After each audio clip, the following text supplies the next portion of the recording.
Sean. Huh? It's go time there, Chief. Oh, that explains it why I wasn't listening. Good morning. Welcome to the Bob and Tom Show. Christy Lee at the news desk. Hello.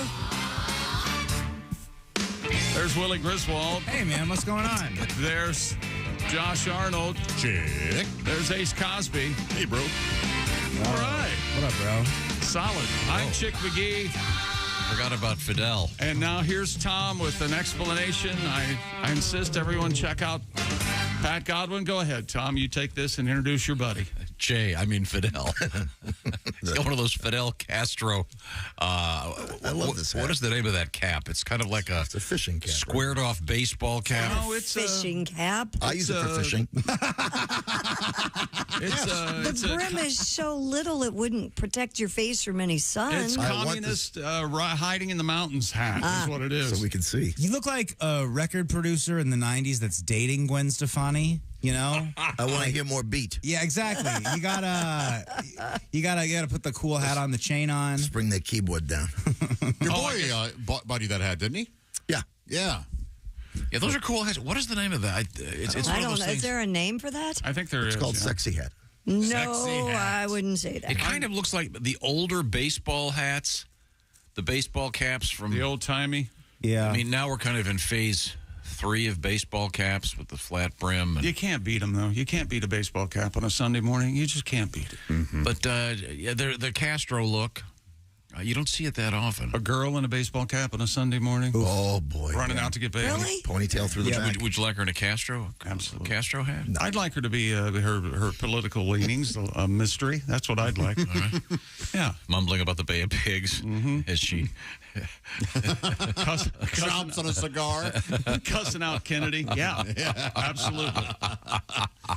I'm all Well, Pat, about we it. like the hat very much. I don't think you Pat do. and I have been conspiring. I almost didn't.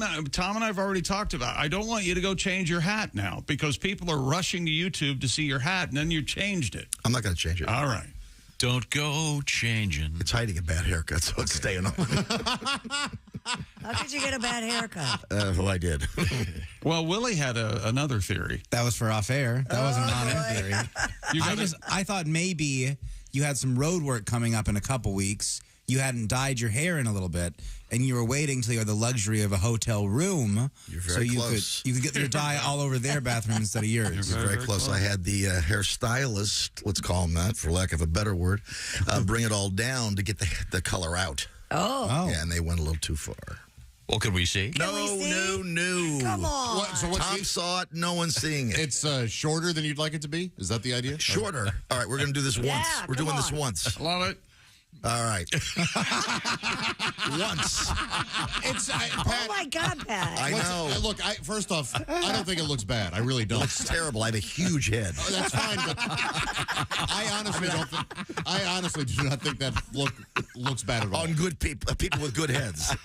But I That can't is a believe giant melon. if you didn't ask for that, it's crazy. I did not ask for Your it. head has been shaved. Yes, Basically, it's crazy. yeah. It's a millimeter of Well, hair. here's what she did. She the sides were fine, but Right. then she got to the top and it was still a little too brown. I said, "Get all the brown out of there," and she did. She went. And, yeah, Unbelievable. I got shiny head. Yeah. That sounds. You don't want a sarcastic haircutter. No. Oh yeah, you want all the brown out? I'll show you all Is the that what you brown out. want? Yeah. Is that what you want? Now it's all pink. You like that, sir? Yeah. You look like you're playing Bruce Arians in a Lifetime movie. Oh yeah, you do look a little. Yeah. It'll grow back. It'll grow Yeah. back. You got the Bruce Willis cut now. Yeah, He's got you do. he's got a good head for it though. I do Your not. head's not. Oh, it's huge. Nah. Pat, it doesn't look funny. We're laughing because you're being funny. You're being hilarious about it. thank I'm you. not worry about laughing it. at you. I'm a little traumatized, and my girlfriend really hasn't seen it up close yet. Oh. She saw a picture of it, so Oh, well, she What did she she doesn't have to say? see it up I close. think she's just going to dry up and fly away. Goes down on the porch, and she lives 4 miles from here. She'll be able to see it. I thought she That's probably. a big head. I thought she probably saw it from the top of your head. Am I right? Yeah. she could if she liked. Yeah. Play a little bongo. Well, yeah, we live in Yes. an interesting hair fashion moment, a very unfortunate moment, really. Oh, really? When? I saw a guy on vacation. See, don't let yourself become a victim of. I saw a guy on vacation. Let me He's going to finish. make fun of him. The guy had the current trend is the Hitler Youth look, where they shave it in the sides. An innocent man trying to enjoy some time with his family, and you've got the Griswolds going. Look at this guy. So if you've got the Hitler Youth look, it's the shaved sides and the top. If that works for some people, if you're 25, maybe it doesn't work if you're 60 and you've got almost. So this guy had, in effect, then he had dyed it. He had, in effect, a horseshoe on his head. Cool. It just looked ridiculous. I can't wait till I have that horseshoe. That is comedically the funniest thing you can have is the Homer Simpson horseshoe on top. Really? It's the funniest haircut. All the funniest guys have it. There's Larry David, my dad, Homer Simpson. I think you're going to be a full-headed guy, though. Yeah. There's a movie called Blackberry right now, and Glenn Howerton, one of the guys from Always Sunny. Always Sunny in Philadelphia. He's in it, but he has his head shaved. It makes him look bald. It's like the horseshoe. Oh, and he's really good in the movie. It's really but this guy didn't have who's the guy from Leave It to Beaver? Well, there's Which one, the hot one or the hair guy? I'm sorry, the hair guy. The Canadian actor that I know. There's Tony Dow. There's Jerry Mathers. You know this. You can get to the one. I'm not helping you. That particular haircut is known as the full. I can't. Leave it to Beaver. The full Mel Cooley. Is that it's not known by that name but you. Yeah, you call it. You're the only one that calls it that. Is it Wally? No. One of the older. Richard Deacon. That's it. Richard. Shut Deacon. up. Jeez. He's also in Dick Van Dyke. He's a great actor, but that look.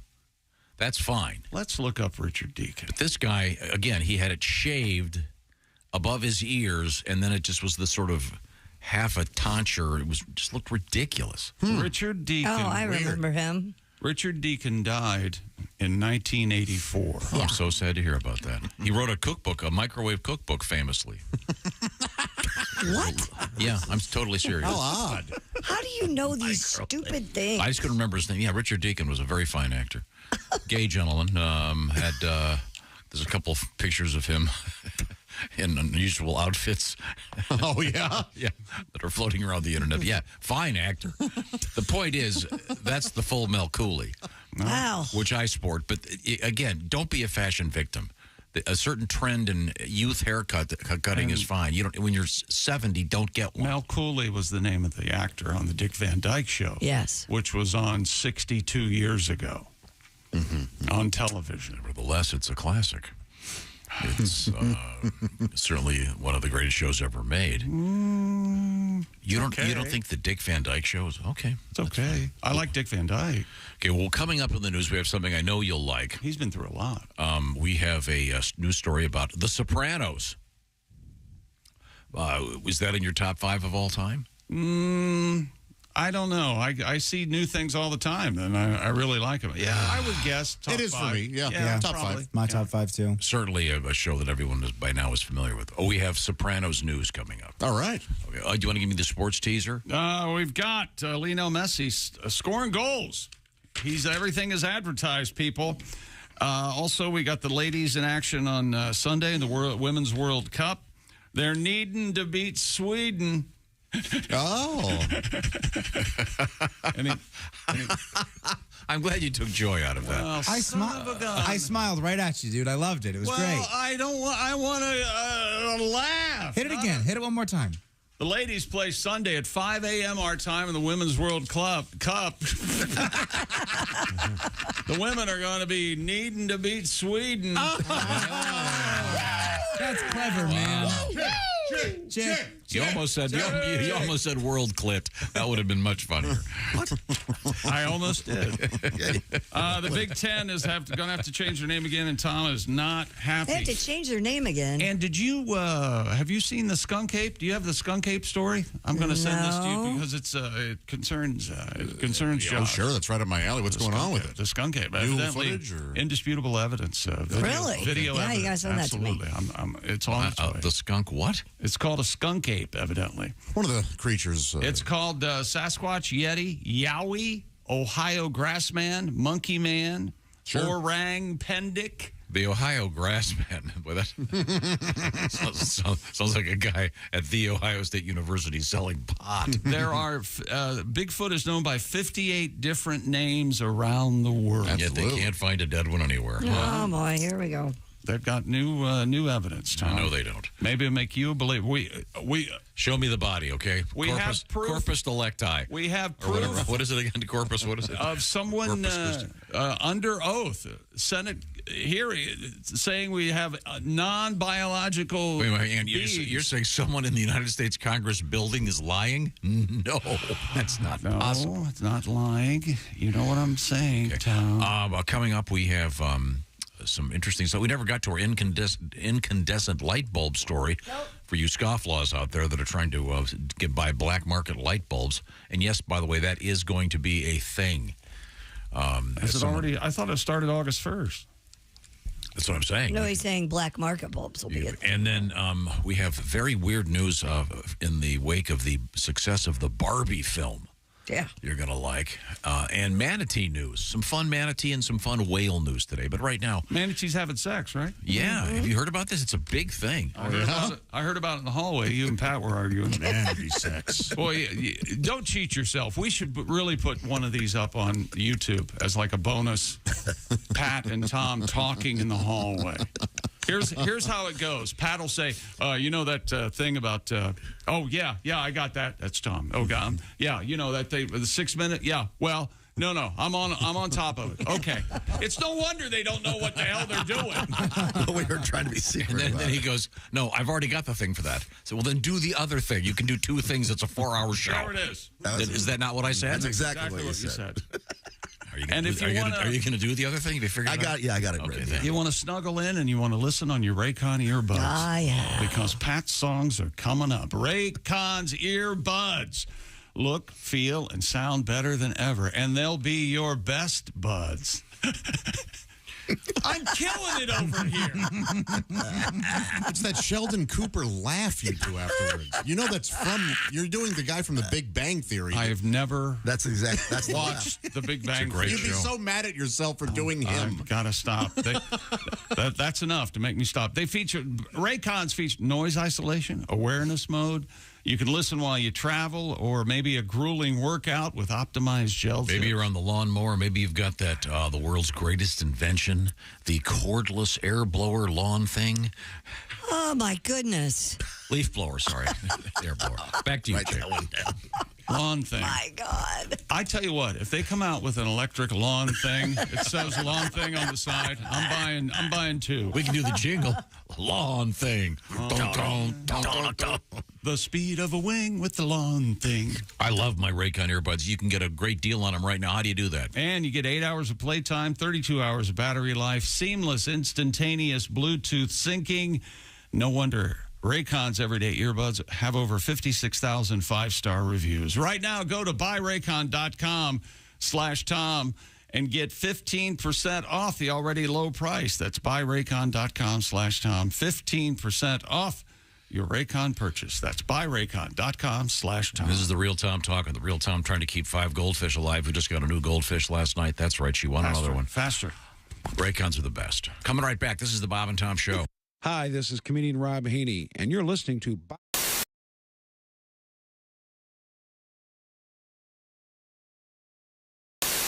Here in the Bob and Tom program, we have been asking you for questions you get all the time. About your job? Yeah. Dear Bob and Tom, I work at the service desk of automotive. Customers call in and say, hey, the check engine light came on. What's wrong with my car? Ah, well, there you go. I want to always say, I don't know, put your car on the phone. Let me talk to it. Yeah. How you feeling? Dear Bob and Tom, my name is James Brown. I'm really getting tired of people saying, so, do you feel good? Yeah. Dear Bob and Tom, my name is Brandy. Yes, I am sick of people asking me if I am a fine girl. Okay. If you've got questions you're tired of, we'd like to hear from you. Yep. Okay, that's one of my favorite songs. I love that song. Brandy? Yes. Brandy, you're a fine girl? Yes. What a I'll good say wife it. you would be. Yes. but my love, my life. And my love and my lady is the sea. Yeah. Now, why do you like that song? Because I don't is know. that the kind of relationship you want, where that's some Or the man who loves you, but he has to leave for long? Right, he comes in, gets Goes the away good for a long loving, and then he period. leaves you alone for a month at a time. It's a great way to keep a relationship Here it is. together. Here it is, kids. Yeah. You saying it happened. Oh yeah. Here it comes. Nice guitar. There's a boy on a western bay, and it's Come on, Christy, sing along. Really well. 100 ships a day, lonely sailors pass the time away and talk about their homes. Come on, everybody. There's a girl in a warmer town, and she works laying whiskey down. It's a brandy, fashion all around. She serves them whiskey and wine. On the side, she Serves them brandy. Fine girl. Good wife you would be. Such a fine girl. On the side of it. From the sea. All right. Thank you very, very much. All right. How do you think Brandy? Hey. How do you think Brandy got to own the bar? She wears a braided chain made of the finest silver from the north of Spain. A locket that bears the name of of the man that Brandy loves. She killed and buried out behind the bar. Hey, you dog owners, listen up. This is something for your big sweetie. Chew Works. Has your dog ever scarfed down one of those chew sticks without really chewing? ChewWorks has a hold to chew, which will prevent choking and GI blockage. When dogs can't properly hold the chew stick between their paws anymore, they tend to just swallow it. Available in 3 sizes, mini, junior, and large. Extra large coming soon. Their whole purpose is to provide a safer and healthier way for your dogs to chew. ChewWorks.com. The Venice Beach, though, that's the real people watching plays. Oh yeah. Guys with like snakes on their shoulders, like living in their mom's basement. That's the parade of weirdos? Oh yeah. Oh, man, just a parade of delusion, just this boardwalk where the only thing stronger than the smell of weed is the smell of horrible business ideas put into action. It's amazing what people have dedicated their lives to selling. Like one guy, he's like 40 years old. He had his posters, cash box, little booth, selling magic sticks for $10. Magic sticks? Magic sticks. Pieces of wood glued to polish rocks. Really? I know, surprisingly, not a huge line in front of his booth. Really? You shouldn't be allowed to sell something that stupid, like maybe for one day, just so the government can videotape it and then show that footage to junior high kids across the country as part of like a Scared Straight anti-drug program. You know, you want to try acid? Yeah, look at Magic Stick guys. Is that where you want to end up? 25 years? Yeah. But that guy, it really is crazy. I wanted to, with my 4-year-old, you know, I got my son Kyler, I wanted to go up to his booth when I saw him and just maybe like buy a magic stick and be like, oh man, I can't wait to use this, be really happy, and then take off. And then show up like a half an hour later really distraught, just kind of out of it without my son. And maybe take like a little lizard out of my pocket and set it down right in front of me. Shh, it's okay, sweetie. And then take a gun out of another pocket, put it right to his head and be like, I want my kid back, Warlock. Give me my son back. Wow, that is a good magic stick. It really is. Yeah, that'd blow what little is left of his mind. Yeah. Yeah. I'd like to actually walk, if I could do anything, walk up to him in an actual wizard suit, like a Hollywood wizard costume. And then be like, you know not what you dally with there, sorcerer. Leave these realms for a real wizard. Point like a wand at him and be like, Electrico. And then right when I say that, a friend I had sneak up behind him earlier tasers him from behind.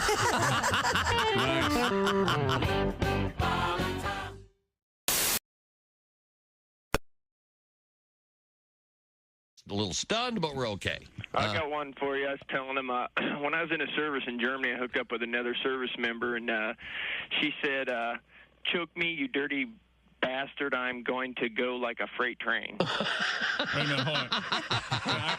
Write that down, chick. Choke me, you dirty bastard. I'm going to go like a freight train. All right, I like the looks of that. Yes, I like that very much. Oh, my. Yeah, she was kind of weird. She used to like me to choke her with that rubber surgical tubing. That takes a little work, doesn't it? Yeah, that takes a little work. Yeah, I think that's probably to stop her from farting, Tom. You know you're too high when you're eating cereal naked and your girlfriend tells you to put some clothes on. You realize it's not your girlfriend. It's just a woman on a bus. That's how you know you're too high. Good morning, sunshine. Bob and Tom. Welcome back to the Bob and Tom Show. Christy Lee. Hello. At the news desk, there's Pat Godwin. Hello. In the performance room, there's Willie Griswold. Hey. And his bouffant hair. Man, What do I got going on It today? is proud.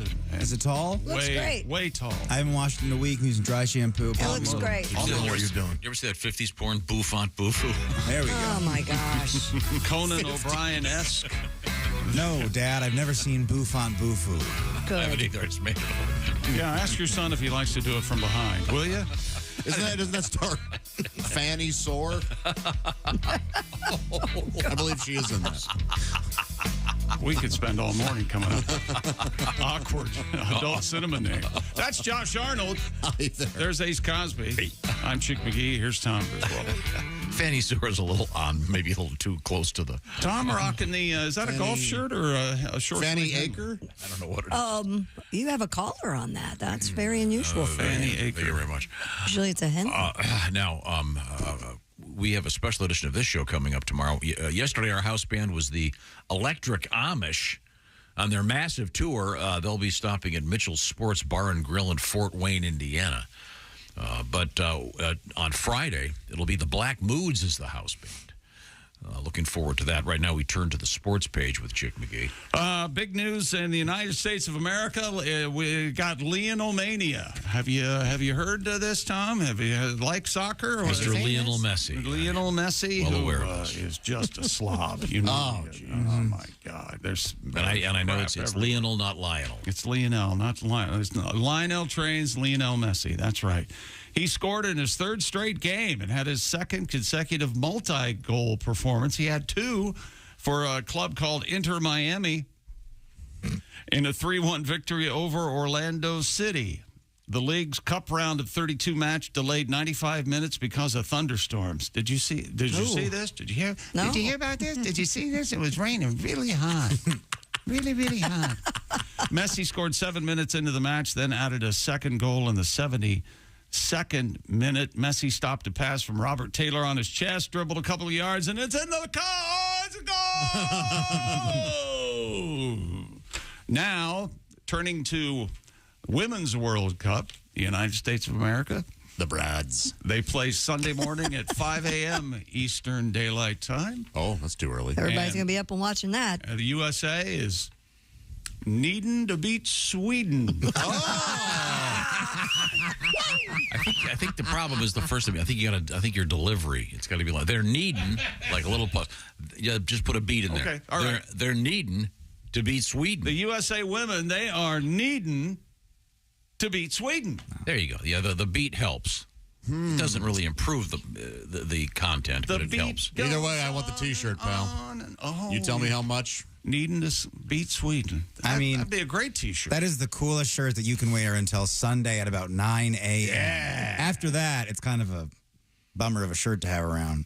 What the beat goes on? Remember that? The Switch and the Glide? The Kings? You sure? The Kings listen to our show. They love us. Is that true? Yes. Do they know how much we love that song? Oh, I think they do because they sent us a bunch of T-shirts one time. Oh, Switching that's awesome. Switching to Glide. Yeah. And yeah, the beat goes on. I'm more of a turn the beat around kind of guy. Yeah, that's how I roll. Nothing matters but the weekend. From a Tuesday point of view. I want to hear it. I want to hear it. That's a very nice song. Nothing matters but the weekend.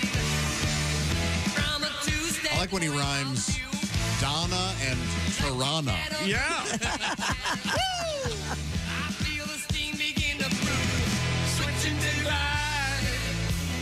Oh, nice. You have to have them back to back.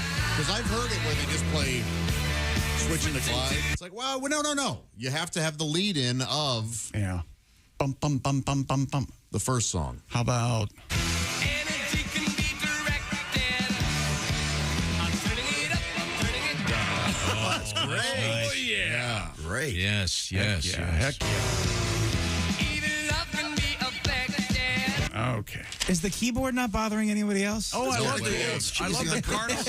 It's Wonderful. Carnival keyboard. Yep. It's like there's like 4 layers of it. I feel like some producer came in there trying to show off the demos for a new keyboard he had.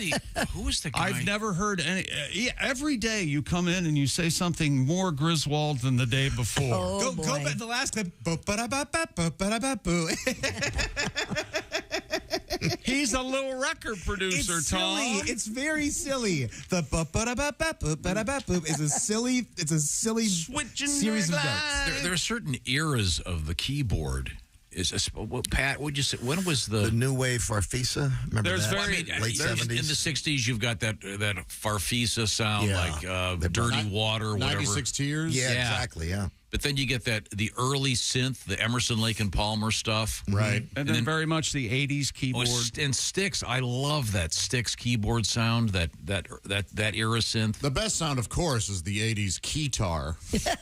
Oh, Yeah. Tom hates the guitar. Even Donald Fagen played that for a while. It's just, And I if mean, you every keyboard guy wants to be able to stand up there, and yeah, Fagen played it. It's fake. It is silly. If Edgar Winter plays it, and he's a musical genius. If you he plays haven't it sometimes. seen Bruce Hornsby do a guitar solo out in front of the band, you haven't lived. Has he done that? Oh, yeah. I saw him do it live. I have not lived. Does anybody do the guitar, but it just sounds like a traditional grand piano, and they just play it just really kind of proud and slow? Classical? Yes, like a concert pianist. That would be funny. That would be Like the funny. guy from Shine playing the guitar. It's just one of those things where This is Rockman enough. they just want to get up there posing and doing it. It just doesn't work.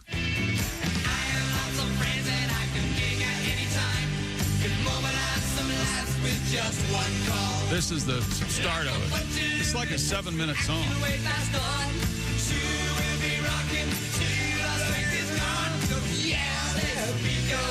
I have never heard this song. Chick, you like this? There's the keyboard. They said soon they're going to be rocking. They're telling you when it's time to rock. Is it I time love to that rock? keyboard. Is that still the same band? Yeah. It's like one of those songs that is two songs put together. Oh, okay. No, It's actually called The Beat Goes On, Switching to Glide. Do you remember the band? There is a really good band called Spyro Gyra. Sure. Oh, yeah. And I did an intro for them. Morning Dance? I was on stage to introduce the band for whatever reason. Was this in Florida? This was here. With the vote. My girlfriend picked up a guy in that band that night. Go on. That was Yeah, she did. Who'd she bang, Spyro or I Gyro? don't know which one. I just know I woke up to some stranger in my house. An incredible sense of balance. Unbelievable. I love gyro. Little feta cheese. This was a particular era of the keyboards in which they had these racks of keyboards. Sure. And I can remember walking out on the stage, and the guy he had to have had, I don't know, 16 because he had them in front of him, and then he had them on each side. Like Rick Wakeman did that, yeah. Yeah, but then that became unnecessary once they developed whatever it is, the emulator, Sure, or yeah. whatever it was It's all called. in Where one. you could have just emulator. a couple and have a couple of switches. But it was crazy. It was like walking into a jungle gym of keyboards. You know, Pat has one of those keyboards, but he doesn't know how it works. I have no idea. I've got like 5 settings I can He use. can That's about choose. it. There's 5,000 I know, settings on I that know. keyboard. Yeah. I only know about 5. And then who was the guy? He's such a nice guy. He was in here. He had that. It's not a day for you to try to remember. I know. I names. can't remember. He had a Alton hit. Brown, maybe? No, he had a hit where every instrument was a keyboard. He played all the instruments himself, and it was like the #1 song. I'll think of it. Huh? Mike Oldfield? No, it was never mind. Glockenspiel. I forget. It was what his name Owl City. Here's another song from the Kings. I think this is Toronto Line or something. Hey, little Donna, Oh, no. This is still the same. still wanna He runs both the Toronto. sit to ring you up when I was in Toronto. Yeah! That's nice. I love it. You really like this? Yeah. Very much. I love this song. I have never heard this. Bunch of lunatics. I think the keyboard comes back in, too.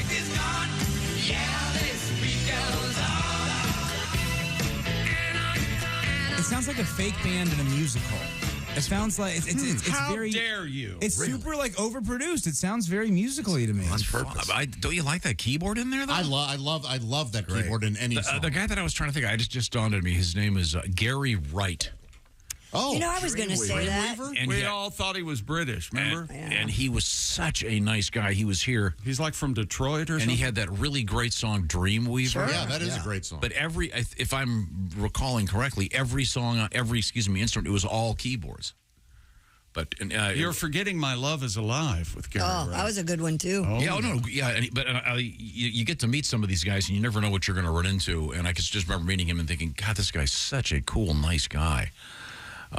Which reminds me, by the way, of the guys from Styx who were going to be doing a performance real soon. They're out on tour. We've got a special show for you tomorrow. This is we're going to be in an interesting place. All I'm going to tell you is, Pat, there's going to be a quiz. Okay. All right. Not today. It's coming up tomorrow. Just want you to be ready. All right. I want to brush up on your What's the theme? Fab Four. Oh, jeez. I thought you meant Shakespeare or something. Okay. Yeah. Oh, here we go. I found it. Wait a minute, if I can get this thing to work over here. Yeah, this is a great intro. Dreamweaver. Yep. I feel like I'm dreaming. I like Love Is Alive infinitely better. But this sounded like nothing else, though, when it came out. And everything is keyboards. When I close my eyes. This is scary. Oh, yeah. You ever heard this? It's a nightmare. Sounds like little birds flying around. Oh, I don't remember that. All keyboards. And then it sounds like a donkey farting. Just close my eyes again. Oh, how isn't that great? Climbed aboard. The Dreamweaver train. See, you climbed aboard Dreamweaver train. I Yes. forgot about that one. So lame. Oh, stop it. It's a great song. Willie has never heard that song. You've never heard Dreamweaver? No, I've never climbed aboard the Dreamweaver train. Wait a minute. You haven't. You have to get a ticket. So that means it's lame. It's No. Try to take my worries on. Wait till it kicks in, Willie. Oops. Ow. Does it kick in? Yeah. And leave tomorrow. It's a big hit. All keyboards. I know this part, sure. I believe you can get there through the night. Well, he ain't wrong. And this keyboard's great. And Propofil. It's a bass. The bass is a keyboard. Now, Pat, that's real. That's real drums, I assume. I don't know. It might be drum machine. You said it was all Or keyboards. some keyboards have that drum pad. Yeah, maybe it's that too. Now, unfortunately, and I've said this before, if there was a time machine, one of the things I would go back in time and change is one of my favorite bands, The Doors, never had a live bass player. Ray Manzarek would play keyboard bass, which doesn't cut it. Finally, on their famous last album, L.A. Woman, they brought in a real bass player. So who was it? Elvis's bass player, wasn't it? Yeah, but I would go back in time and make sure that they got a live bass player for the Doors back in like 65 or 66, and there was also a drug counselor and an alcohol. Maybe could have helped Jim. I don't think that we wanted Jim Morrison to age. I have a feeling if Jim Morrison would have been alive in 2020, things would have been a little bit wild. I think certain guys are meant to be young icons. I suppose. I mean, can you imagine Morrison going out on? I try not to imagine. What's Morrison. that? What's the stupid talent show called? I never think. America's Got Talent? Yeah, can you imagine that? Morrison goes out on America's Got Talent, and he'd immediately, be getting judged by what's his face, Simon Cowell. Oh God. Morrison was a crooner, really, not really a rock and roll singer. Yeah, but this is my style. Yeah, exactly. I don't have to worry about singing on key. That's a lie. Come on, baby, light my fire. Take me higher, baby. Merely a classic. How about this one? Okay, here you go, Willie. Check this out. Hang on. Who's this?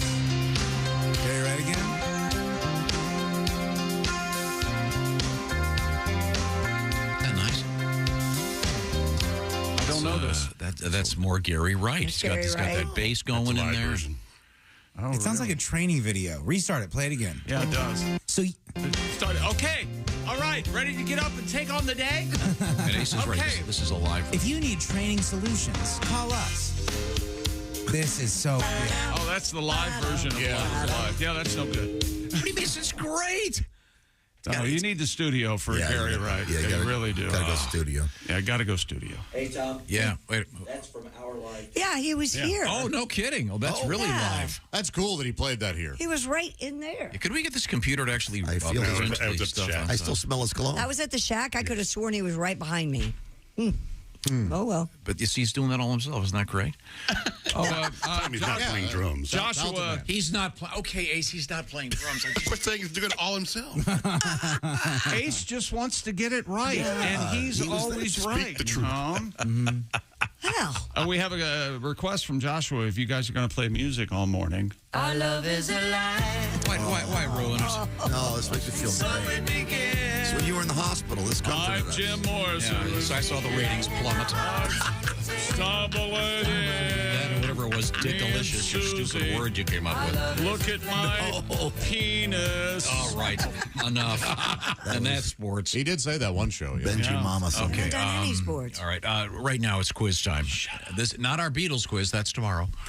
We have our quiz for Christy Lee. What about right now, Tom? Right now, our quiz is Christy Lee. What is the setting on your sleep number bed? I am now a 35. Whoa! Wait a minute. I went softer, a little bit softer now. Holy heck! Now that means JFK. 35 is a low out of 100. That's that's a softer setting on your and you can see the thing is that is actually the setting that I was given when I went to the Sleep Number store many years ago.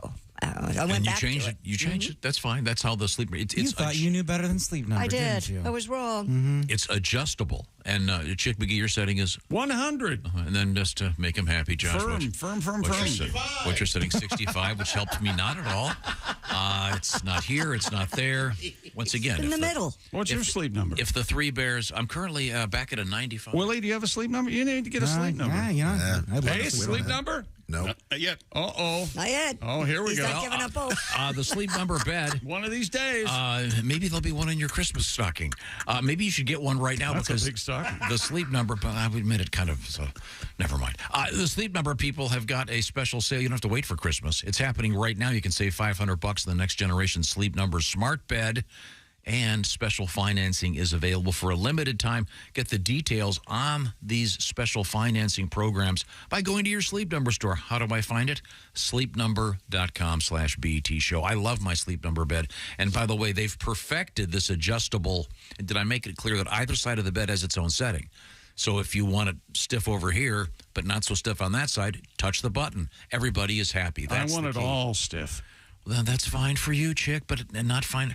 It's not the Chick McGee number bed. It's the Sleep Number bed. In my house, the compound it is. Okay, well, why don't you talk to yourself and turn your microphone off? Let me finish. Right. Sleepnumber.com/BT show. They've got beds where the head will rise. That might help you with acid reflux. Lots of other very interesting things happening out there. Sleepnumber.com/BT show.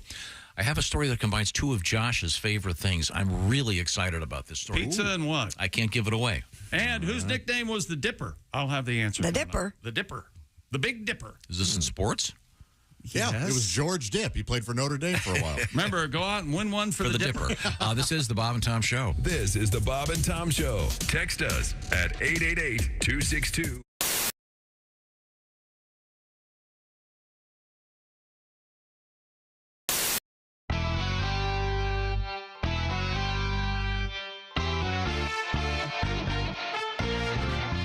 King Shark.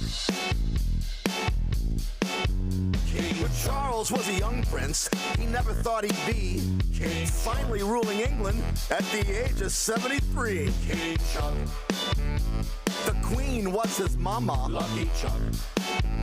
She used the Oxford comma. Born in the royal palace, hands never callous. King Chuck. Now that his mama's gone, I hope he doesn't fail. What exactly did he do as the fancy Prince of Wales? King Chuck. His teeth and ears look big and funny. Bucky Chuck. Will they fit on stamps and money? Born in the royal palace, hands never callous. King Chuck. Chuck, Chuck. The Queen, she had her corgis. Chuck, Chuck. Prince Andrew had his orgies. Chuck, Chuck. He's wild, that brother Andy. King Chuck, Chuck. On Epstein Island, dude got randy. Prince Harry moved from good out to Hollywood. King Chuck. Chuck, Chuck. Charles loves the polo ponies. King Chuck, Chuck. And dressing up for ceremonies. King Chuck, Chuck. He wears a kilt, please don't stare. King Chuck, Chuck. He's not wearing underwear. Finally gets to rule, cause he's got the family jewel. King Chuck. He married Diana, they had a castle and a villa. But all the time he dreamed about the homely one, Camilla. King Chuck couldn't wait to get his hands on Horny Chuck. Said he'd like to be her tampon. Born in the royal palace, has the royal phallus. He's so old it won't be long, we'll have to write another song. King Will. Girl, the food was great, the company even better. Why sit here all night long, going on about the weather? I know it's our first date, and good girls gotta wait. But I just turned 83, and you said you're 78.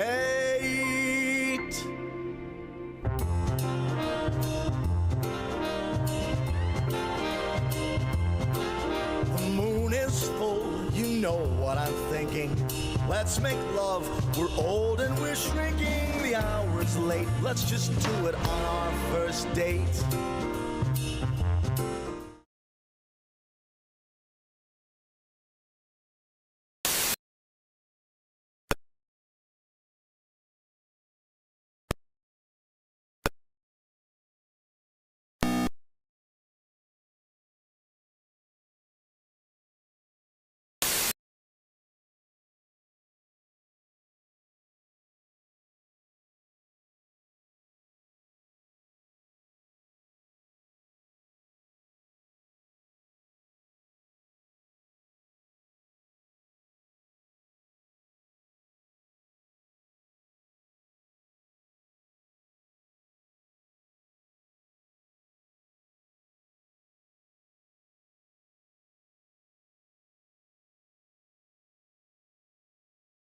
I know I'm not going to get any for a month unless I send you some flowers bouquet. Yes, for just $59.95, you can send her the I know I'm not going to get any for a month unless I send you some flowers bouquet.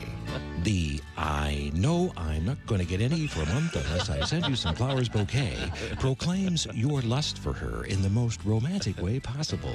The bouquet of lovely fresh flowers says, "Let's do it," and my loins ache. Your wedding vows didn't include a vow of chastity, but you're not going to see any action unless you act now. So pick up the phone and order the I know I'm not going to get any for a month unless I send you some flowers bouquet right now. That's the I know I'm not going to get any for a month unless I order you some flowers bouquet. With one phone call, you can cover your ass and get some ass. It's a win-win. Call now, because when Cupid shoots his arrow on February 14th, you won't be shooting anything unless you get her some flowers. You don't say we didn't warn you. There's laughter ahead. This is Bob and Tom Radio. The minivan hearse thing. Have you seen this? Was that for dead soccer moms? I don't know. The funeral homes that have the Wait a minute. minivans that they... That's very funny. Oh, that's Have you seen that's that? good. The minivans go that home. they've put those, that fancy scroll work thing they put on the sides. God. Yes, I'm not making this up. And they're like the big town and country vans. Well, I didn't want to die before, but now I really don't want to. It's really God, disturbing. I just had this discussion yesterday with one of my You're sons. going to be dead, honey. You won't know. I know, but the whole minivan thing, The bumper stickers on that'll be horrible. You know, my orphan child is an honor student.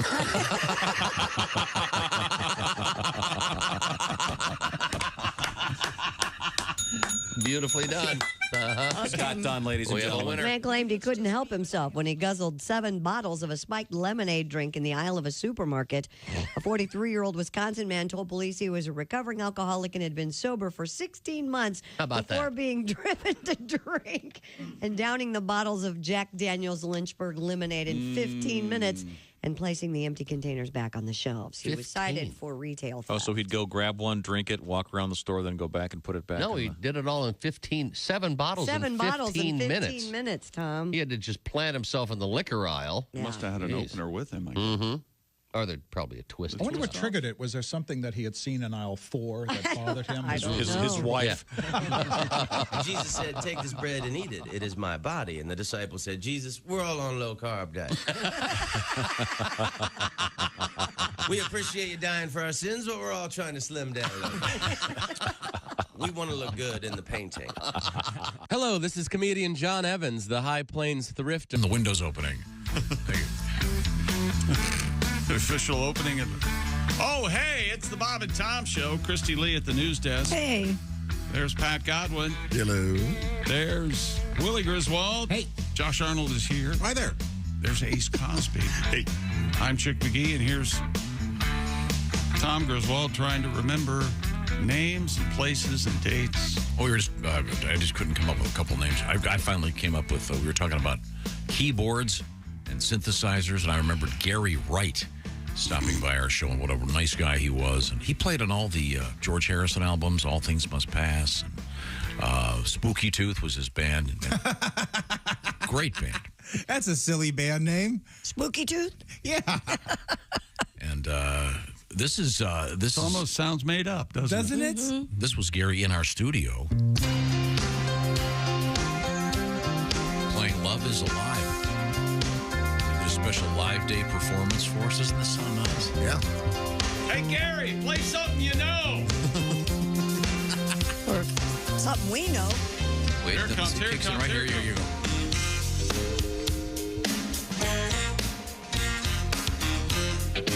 Oh, that's so cool. I think.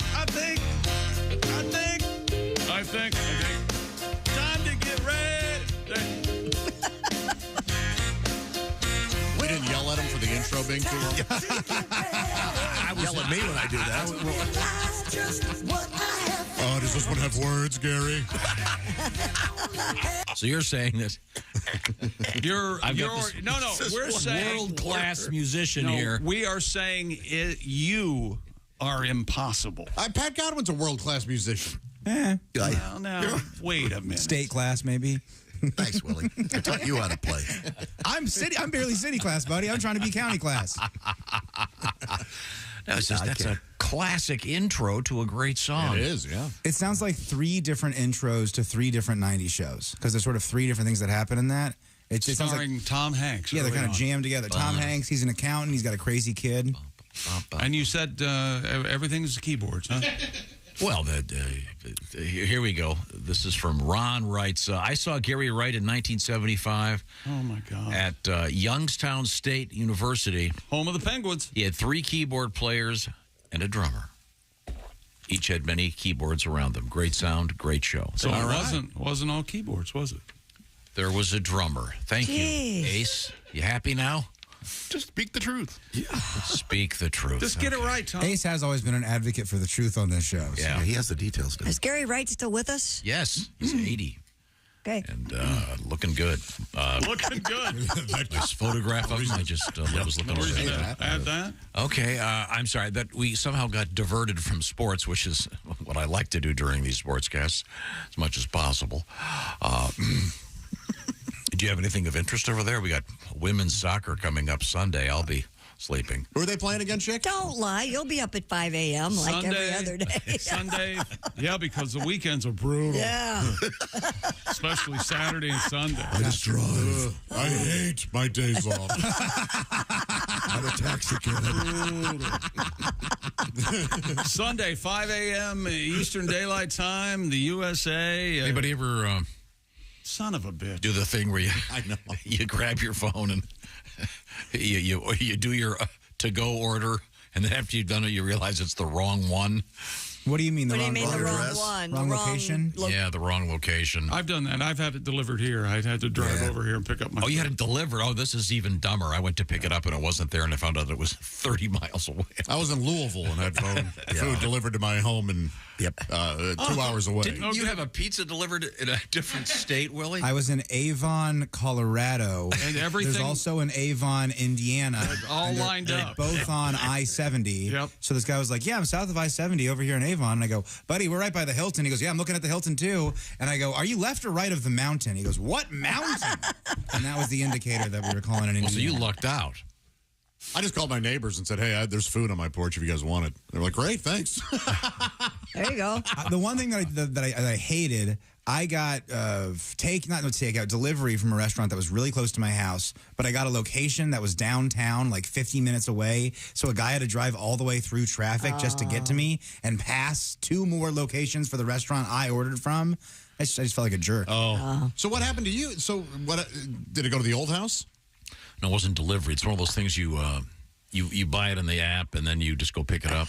Were you going to Starbucks? Oh, It was a Starbucks, had to be. Oh, so you had the wrong location of the Starbucks? So you had to go another half In other words, the topic was when you think it's when you do something every day. You're right, Josh, but you haven't explained it 10 times over. No, what Christy was saying was sometimes we all get up on the weekends because we get up so early anyway. Right. So, yeah, but like an idiot. So, Did you pick it up? No, I left it there. That is throwing away money. Yeah. Sorry, I've got to drive to Gas City today. I ordered coffee at the wrong Starbucks. Yes. Did you For those of us familiar with a certain highway around here, Gas City's a hilarious place. That's where that Starbucks is. That is one of my favorite Starbucks. There is one in Gas City, yeah. A place called Gas City. That's the best. That's a great one. Gas City. Yeah. Hi-oh. Well, what led us to talking about 5 in the morning was, of course, a soccer game. Yes, the USA Women and Women's World Cup. Stay up all night, party all night. Who are they playing, Chick? They're going to play Sweden. No. You got to. Oh. Huh? You blew your own joke. He set you up for it. Oh, they're needing to beat Sweden. Yeah. Yeah. Woo, better every time. Are the shirts done yet? They are. I'm wearing it. Well, they got to go through 8 people, and that'll be okay. All right. Nope, I was in control of this one. It's done. They're for sale. Are you going to... wait, I'm sorry. You're in control of it. This is the man who has had a comedy album that's been the gestation period is so long. I know your political jokes about Harry Truman are really going to land. You know, something that might have gummed up the works was you asking people, can you listen to this and tell me what's wrong with it? No. This one really is out of my hands. Yeah. That's how it works. It's just how it works. I've been told. I've been done with it. They for schedule it. The record many months. many months become years. Yeah. No, the Josh Arnold comedy album is not out. However, Pat Godwin's got a bunch of albums out. 4 of them. Yeah. There you go. Same company that Josh is. Well, then tell him to quit putting out Pat's albums until yours. I told them that, and they were like, no.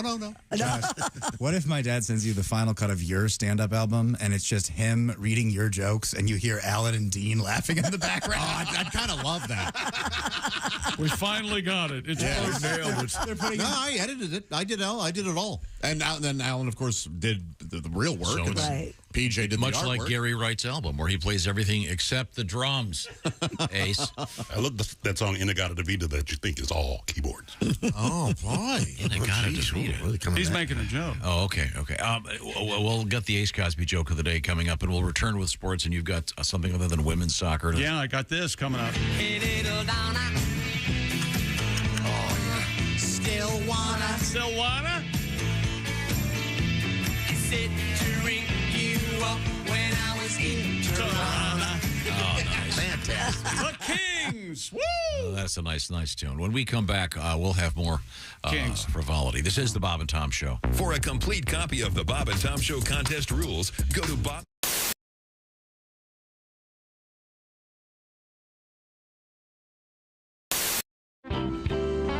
Oh, definitely. Yeah, that gives you the... Oh, yeah. So you can't see the outline. Yeah, with jeans, it definitely gives you the J-Lo butt. Yeah, if that's what you want. Yeah, baby's got back. And now Chick McGee has tried on a pair of these, and Chick is known for having no buttocks. How much do you want on video? What do you mean? We want it all, baby. Money shot. Like that? Oh, there we go. There we go. That's what I like. Let's get Christy in there. Oh yeah. There's almost no difference. I mean, right here.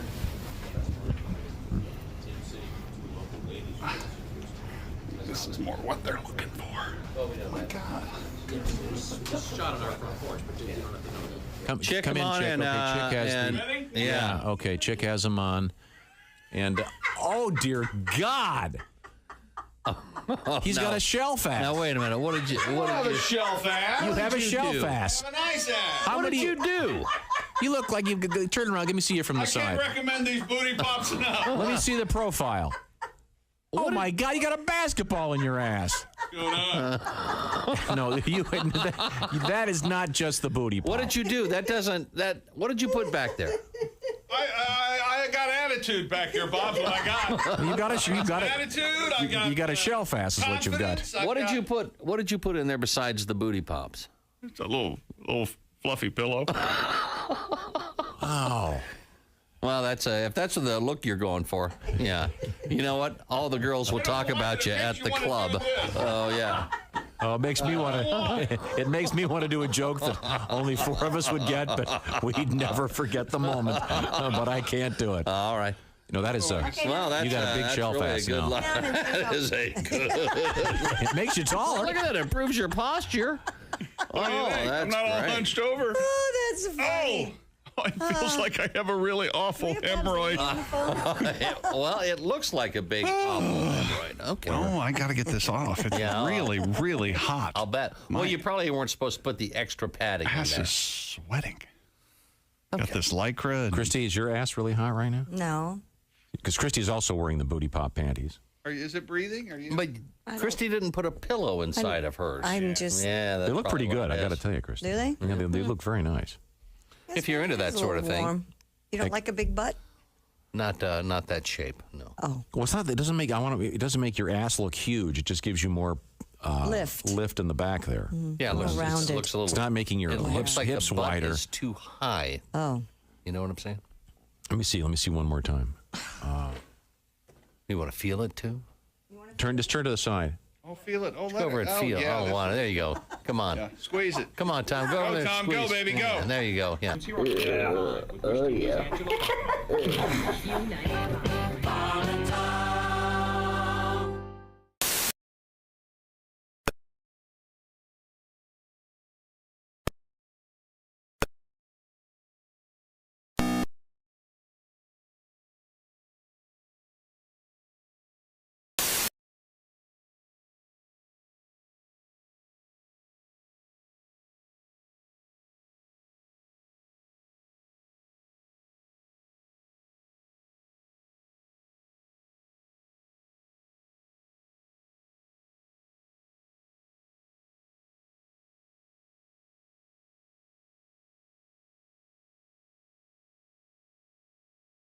See, that was worth the wait, wasn't it?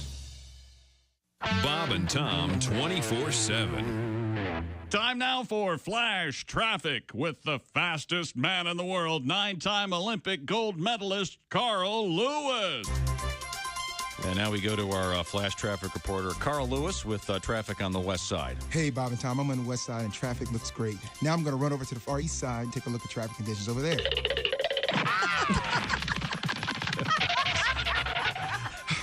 Okay, I'm on the east side now. Everything looks smooth over here. Want me to check the north side? Sure, Carl. All right, here we go.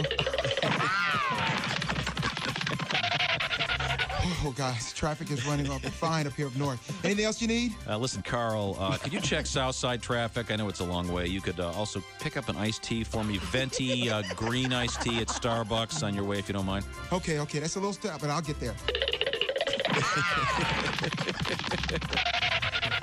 Oh, my goodness, that was kind of a detour, but here, 2 Splendors just like you like it. Thank you very much, Carl.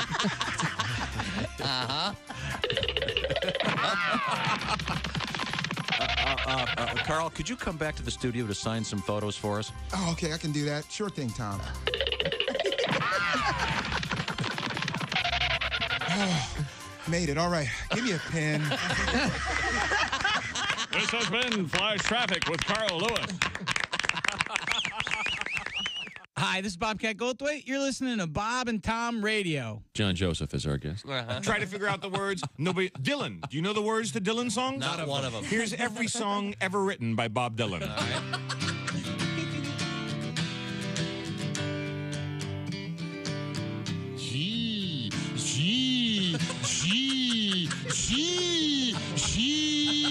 Did I get them all? Did I miss any? Hey, you got him. Holy mackerel, Andy. Is that really his voice? I think it is. Come on, you think when Bob Dylan was in kindergarten class, he was saying stuff like, he took my glue? Right now, Killer Bees joins us in the studio. Bees, how you doing? Real good, man. Waking up a shopping list over here. My wife's eating in bed now. She's at that part of the pregnancy where they crave all this food. Some people have mirrors over the bed. We got a sneeze guard. Sleeping on those Posturepedic Sealamil, man. Hey, you ain't lived till you're making love and your wife says, go slow, I'm spilling my chili. My most recent marriage was a disaster. It made the wreck of the Edmunds Fitzgerald look like a fender bender. Wow. Sorry to hear that. Hello. And you remember Lord's famous line about gun control. More Yes. The relationship taught me a lot. It taught me they won't sell you a handgun if you're crying. Morning laughter just might be the best medicine. I can hear you, oh no. You're talking out your ass again. Bob and Tom are... Welcome back to the Bob and Tom Show. Christy Lee at the news desk. Hello. There's Pat Godwin. Hey, chick. There's Willie Griswold. Yo. Josh Arnold is here. This makes me nervous. There's Ace Cosby. Music? Yeah. Sounds like a Are you afraid Duke's in the building? soundtrack for meth abuse. What? It's really, really fast. I'm Chick McGee. Here's Tom. I love this song. Thank you very much, Duke. Thank you, Chick. A couple things coming up. One story has got two of Josh's favorite things in it. I'm very excited about that. And then one story has one of Josh's, what's it called? Like trigger points. Oh, okay. A topic that sets you off. I see. Which I also enjoy very much. Now, Tom, the things that you say are two of my favorite things. Are they actually, legitimately two of my favorite Yes. things? Or are they two things that you think? No, these are two of your favorite things. Oh, okay, cool. You know what story it is, Christy? Two of its favorite things. I know exactly what it is. Okay. And am I being mean or am I correct? Go ahead. You're and- being correct. Christy, go ahead and do it. So- Literature, maybe, or No? The pizza one? No. no? The porno one? The gravy one. Oh, that. Josh. You know, the gravy one. Two of Josh's favorite things are meeting for the first time. Yes, it's a gravy. And I will say, Gravy and horse. Gravy and horse. Gravy and horse. I love gravy and horse. No, there's a gravy-themed roller coaster coming out. Is that right? What? Holiday World in Indiana announced the new family coaster called Good Gravy will open to the public in May 2024. Isn't that cool? You board a train car which gets pulled backwards uphill in order to fly forwards through a giant cranberry jelly can. Hitting a maximum speed of 37 miles per hour, the train zips past giant kitchen utensils to travel up a 77-foot tall spike and repeat the journey backward. With a height requirement of 38 inches, children as young as 3 will be able to ride this coaster. Isn't that fun? You love gravy? You love roller coasters? Listen Right, to him- Josh? Listen to him selling. I do love roller coasters, and yeah, sure, gravy absolutely has its place in certain And meals. it's a family coaster. So Good gravy. it's for family, so it ends with a fight. So I've never been to You've never been to Holiday World? No, I haven't. And so do they have like a Thanksgiving section and a Christmas section? They have a Christmas section. Okay. It's in Santa Claus, Indiana. Yeah. Right. They have free soda. They give you free soda. And free sunscreen. And free Great parking, water I've heard. park. Now, I'm hoping Great that when they open this thing, because it hasn't, when they finish it, I would hope that they would have like a special gravy day where they would actually, you could get like mashed potatoes and gravy in a cup to carry around on a nice July day. We're going to be at a fair tomorrow, and the thing where you see people, you ever in Disney World, people are walking around with that big hunk of ham leg. No, it's a turkey leg, Tom. Nobody's walking around with a ham leg. Hunk of ham. I was wondering, that's ham, turkey leg. Still, it's very awkward to eat that, like at a ball game. How do you see other people? Look at this guy with a ham hog. I mean, let's face it. I mean, what's better at a ball game than a hot dog, right? Not much. A ham hock? Beer. The beach and the bleachers. The beer's pretty good. A handy over the Get yourself waistband. a nice bleachers beach. Oh, my God. Those are the best. Way up high. While eating a hot dog. Touch it. Touch it. Josh, okay, Yes. so this No, I'll ride this thing. Sure. Holiday World, it's called the Good Gravy. I'm sure they probably were thinking of either the gravy train or the good gravy or something. Well, I think it goes with the holiday food. If it's in a cranberry Exactly. can. It's all part of the yeah, theme, it's all right? part of They the should. What's it called? theme. They should build a complimentary or like a side ride, the gravy boat. Why not? It's not a bad idea. Well, you get in a gravy boat and it's a water ride. That'd be Yeah. fun. No, it's not even water. It's gravy. Yeah. Oh, that'd be fun. Slow ride. I'm the only person in the world that doesn't like gravy. I don't like it. Too much flavor. I guess. You I guys don't know. want the truth? Too salty. I'm a. When it comes to gravy, I'm a less is more kind of guy. Yeah, I'm not a big fan. My grandmother's chicken gravy was really good, Hey, but that's Tom, about the last. Josh is the less is more guy when it comes to gravy. Really, I know you wouldn't think it. If you dress your Thanksgiving plate, does everything have its own section, or is it kind of crazy? Like, I'll do a mashed potato base. There's mashed potatoes over every inch of the plate. Okay. And then things go on top of the mashed potatoes. Oh, you're a madman. It's like a huge KFC famous. Oh no, you have to keep it separate. You keep it separate. And then Separated. I also do gravy over the initial base of mashed potatoes and then over everything. Really? Do you do? What you're doing is awesome. Thank you. But that's not how I do it. Okay, what do you But like to do? Everything's separated, but they can touch. I don't get too bent up. And you just have just a small dollop, if you will, of gravy. I like the remember Sniglitz, the great comedian? Sure. I forget his name. But Richard Hall. Yes, thank you. Yeah, Rich Hall. Rich He Hall. did, and he would invent words. Oh, I love for those. Those were everyday great, things. He invented, or he came up with the word spud puddle, which is when you have a mound of mashed potatoes and you take put the the little- spoon Yes. and lower it, and you just have that puddle of gravy. I like that. I don't like it poured over everything. Gotcha. Where do you stand on biscuits and gravy? I'm a big fan, but I'm more of a fan of the biscuit, Me and so too. I just like some gravy. Not a lot of And I gravy. like mostly sausage in the gravy too.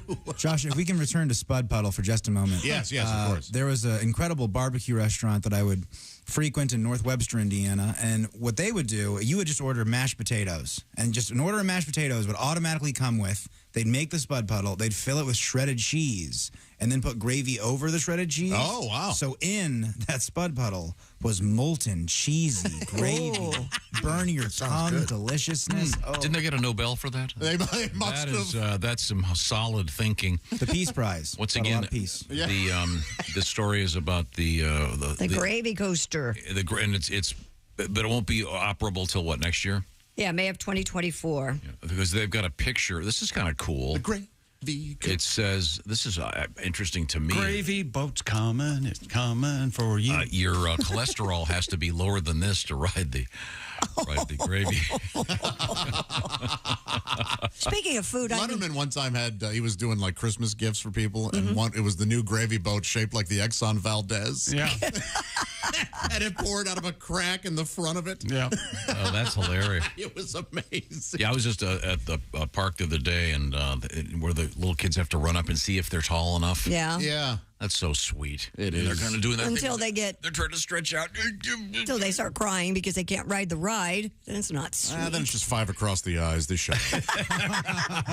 Hey, real quick, while we're talking about food, I need to do a shout out to Raz in Romania, who he's from Romania. He works at the Fat Duck, a restaurant in England, and I had a friend who was visiting there a couple of weeks ago. Yes. And she said, she asked where she was from, and she said where she was from, and he goes, "Are you a fan of the Bob and Tom show?" How odd. And then she said that, she goes, "Oh yeah, I kind of know Christy," and he went crazy, I guess, and he listens to the show every day. How do you know this guy?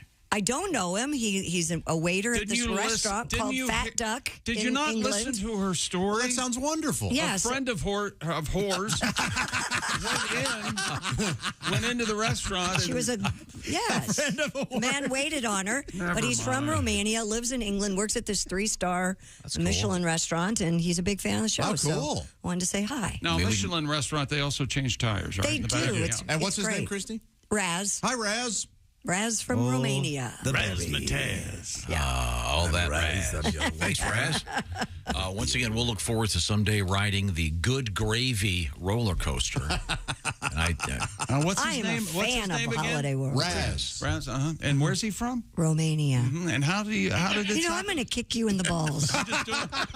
I'm just leading by Tom's example. No, I didn't understand. I understood that he was a waiter in London, and I didn't understand Bray, Berkshire. how you knew him. I didn't understand the connection. I don't know him, A friend but of whores went in. I see. The Mighty Duck That's fantastic. No, you say called the Fat Duck. which one of your horror friends was it?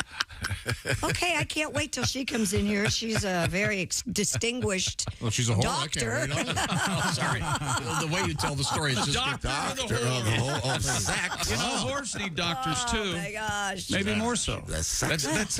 Doesn't that sound like one of those BBC tonight on Dr. Whore? It's just my name. And it would be amazing. You know, they'd kill it.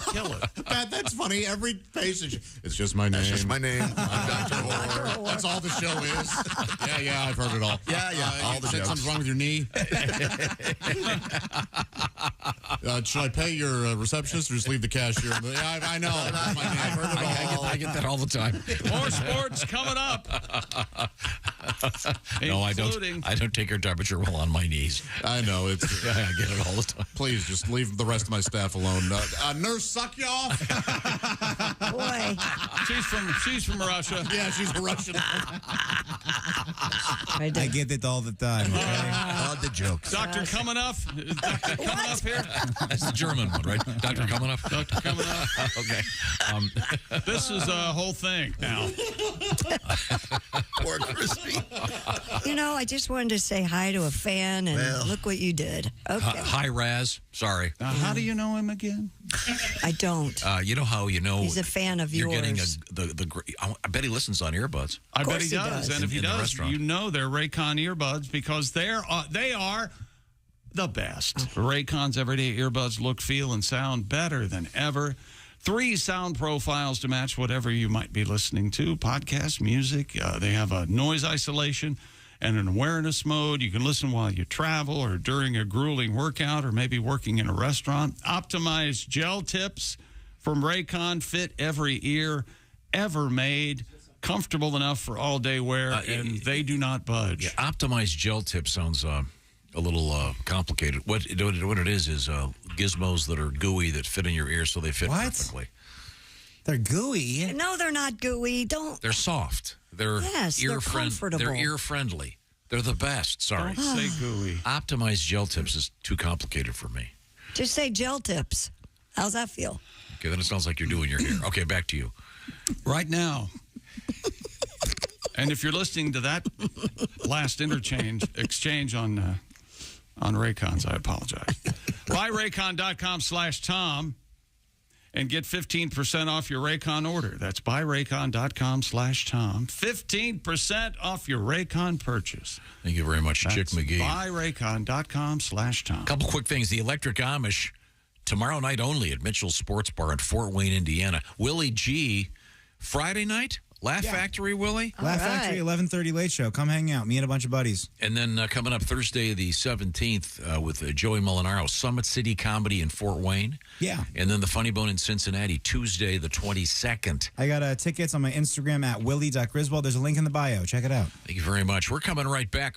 Coming up this morning, Al Jackson, Miss Jess Hooker, and Tim Cavanagh. This is the Bob and Tom Show. Hi, this is Carl Lewis, and you're listening.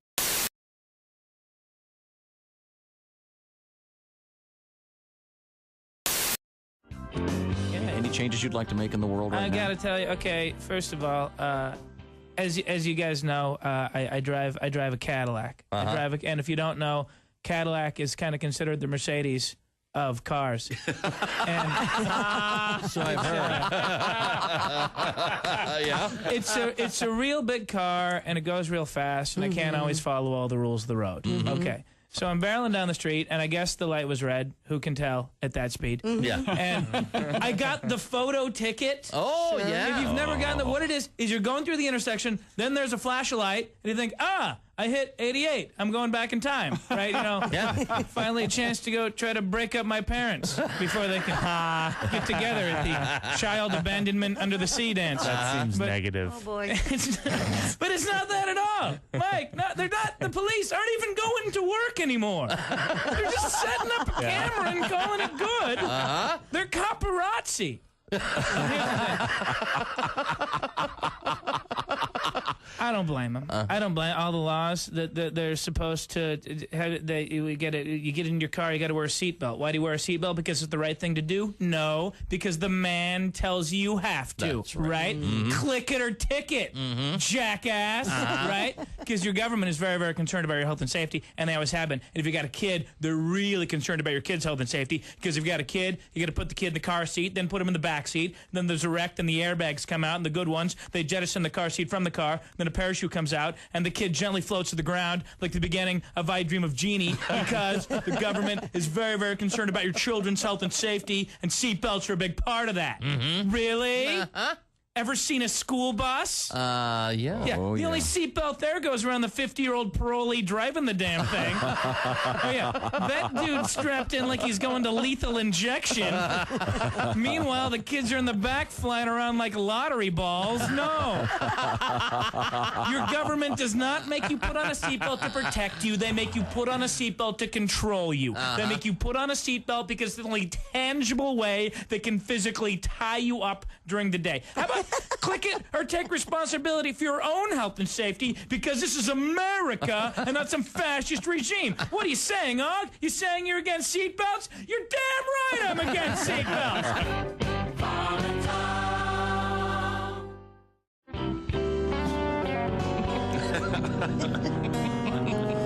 She's a mystery girl. Yeah. Thank you. No one knows what she's all about. She's a mystery girl. No one knows what she does. She says she doesn't have a job, but she drives a Ferrari and she lives in the nicest part of town. She's a mystery girl. No one knows what she does. She's always getting text messages right in the middle of our dates. She has to go somewhere right away. She's a mystery girl. And then she pays her bill all in singles. She comes home really late in the evening, says she's not in the mood for love, and she got rug burns on her knees. She's a mystery girl. No one knows where she's been. Once I found these weird fuzzy handcuffs in the top drawer of her dresser. She got a tattoo that says something that you can't say on the radio, but she's a mystery girl. All right, here's the bridge. She told me she was a virgin, but somehow mysteriously she gave me every kind of VD you can name. Oh, the pain of the mystery girl. She's a mystery girl. And every time I call her up, her voicemail says Felicia can't come to the phone. But she told me her name was Lisa. She's a mystery girl.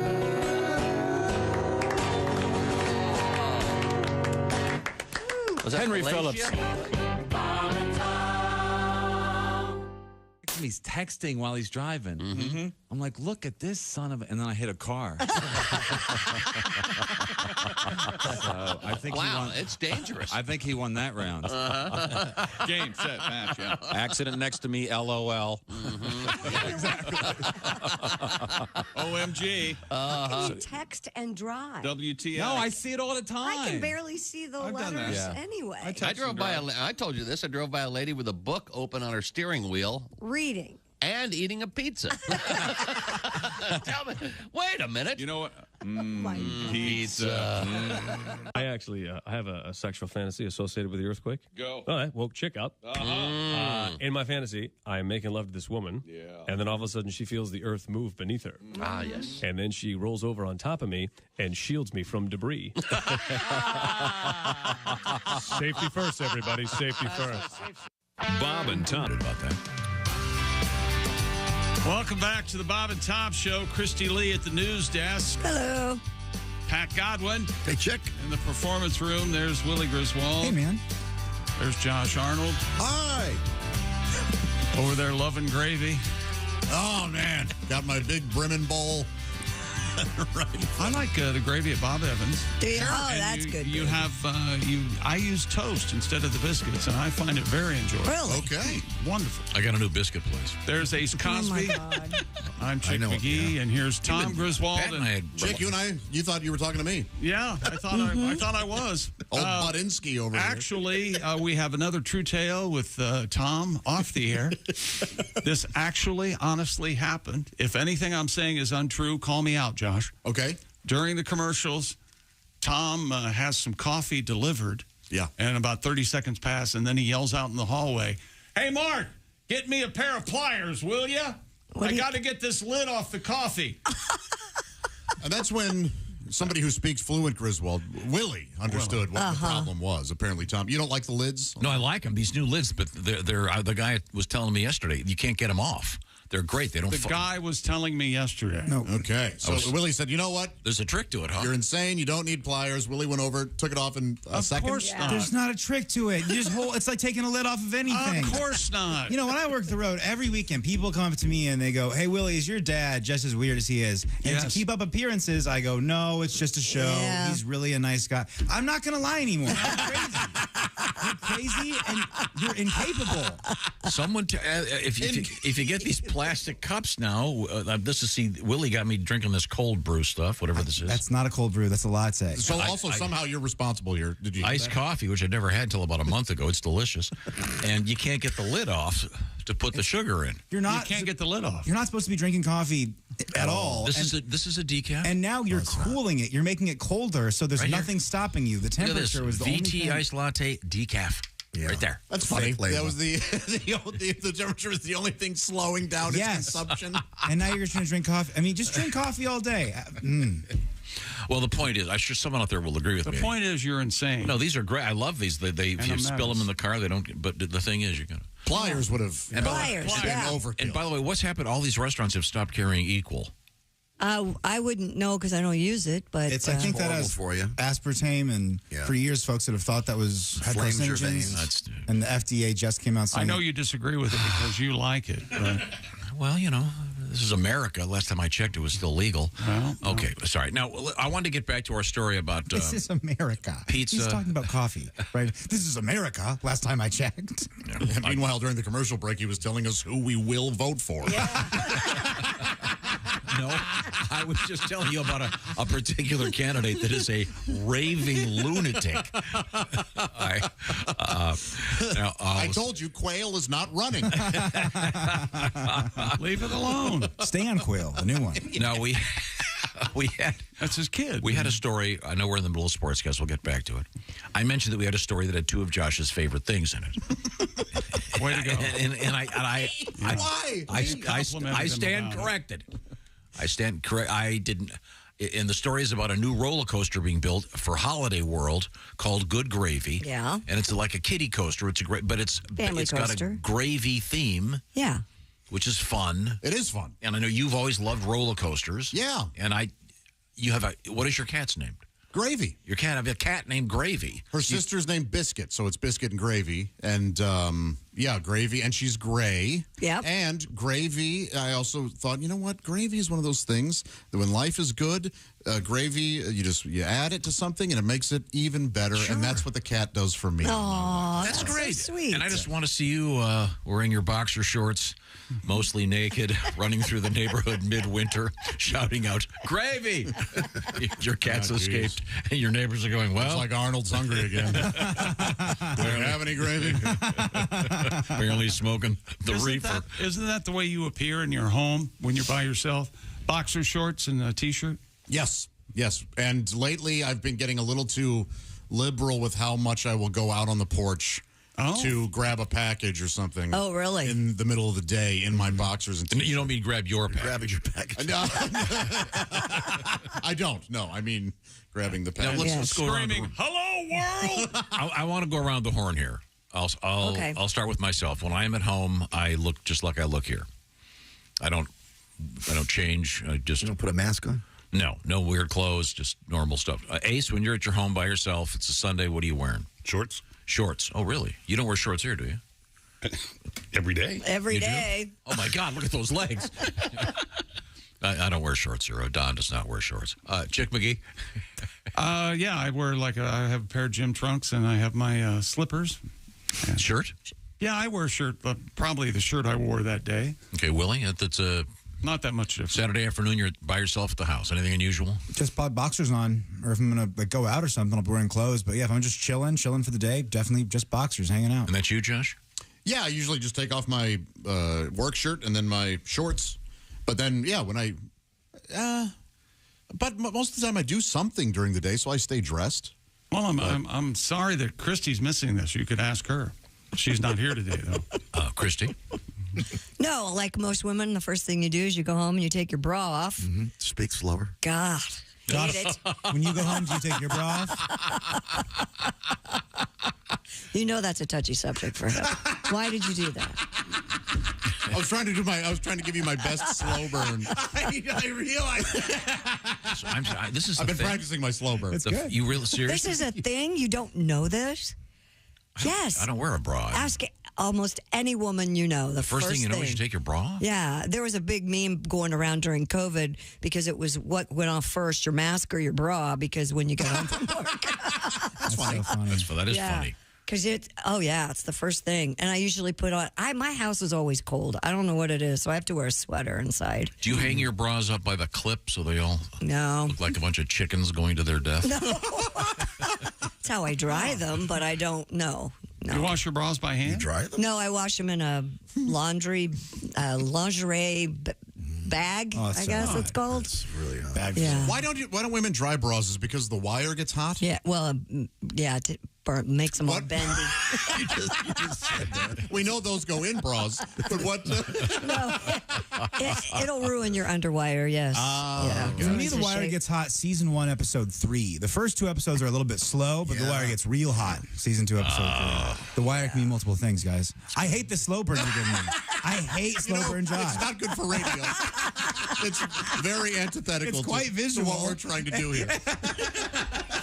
Yeah, I'm surprised you didn't know that was a thing. I did not. Yeah, he doesn't pay attention, especially to other women. That's true. Well, let's move forward here. Once again, when the gravy coaster is done, we'll send you down there, Josh. I'd be happy to ride that. And by the way, you understand that when it splashes down, there's no actual gravy in the. I think that is an unfortunate oversight. I think that should be perfect. If it was real gravy after like a long Labor Day weekend. Oh God! Give you a big cup down in there. It's giblet gravy, which I love actually. Okay, well, I'm sorry. Back to sports. What have we missed? Huh? Oh, sorry. Now. A group of Big Ten presidents has started discussing the possibility of adding even more West Coast schools to their conference. This is just wrong.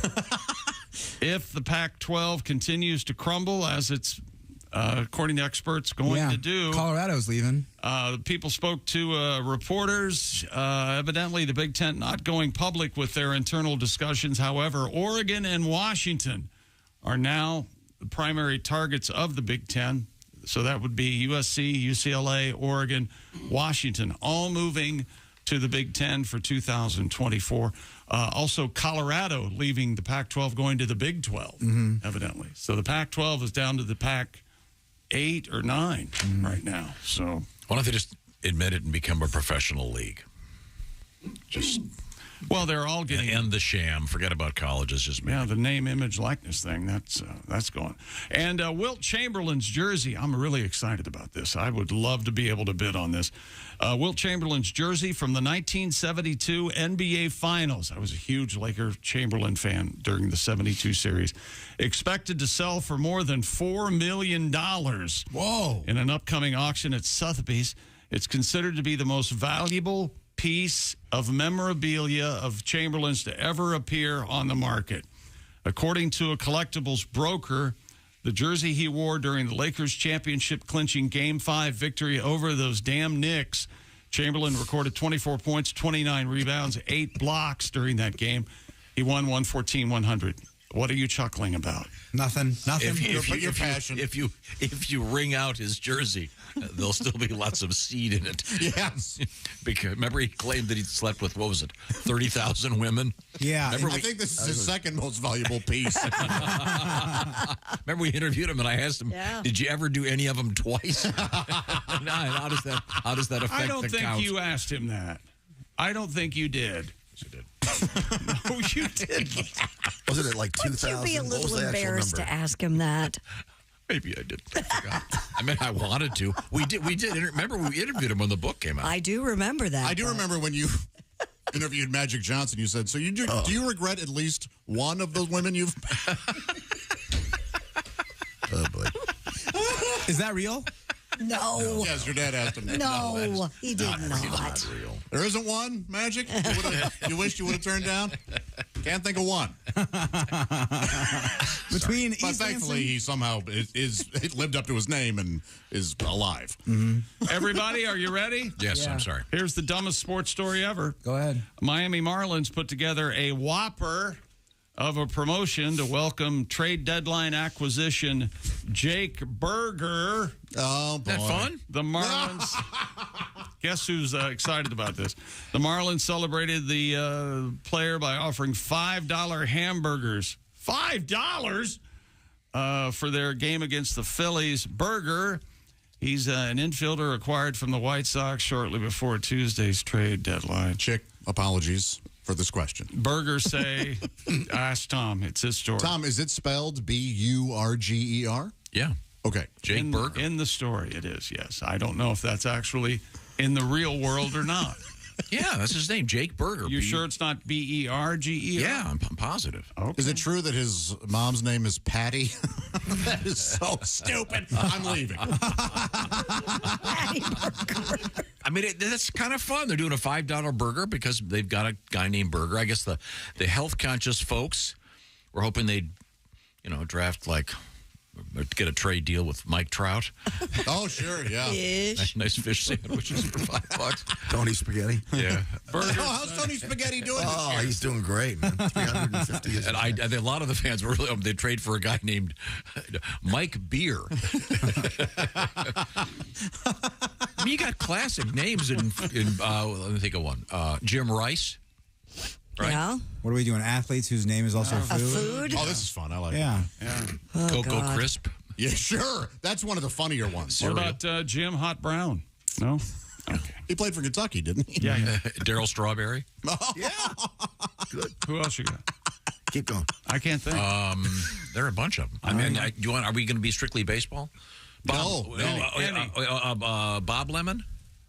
That's baseball, yeah. Okay, there we go. There we go. So, you ever eat a lemon like an apple? You ever do that? Oh, no. Some people do that. No, well, it's I think it's kind of a fun promotion. Yeah.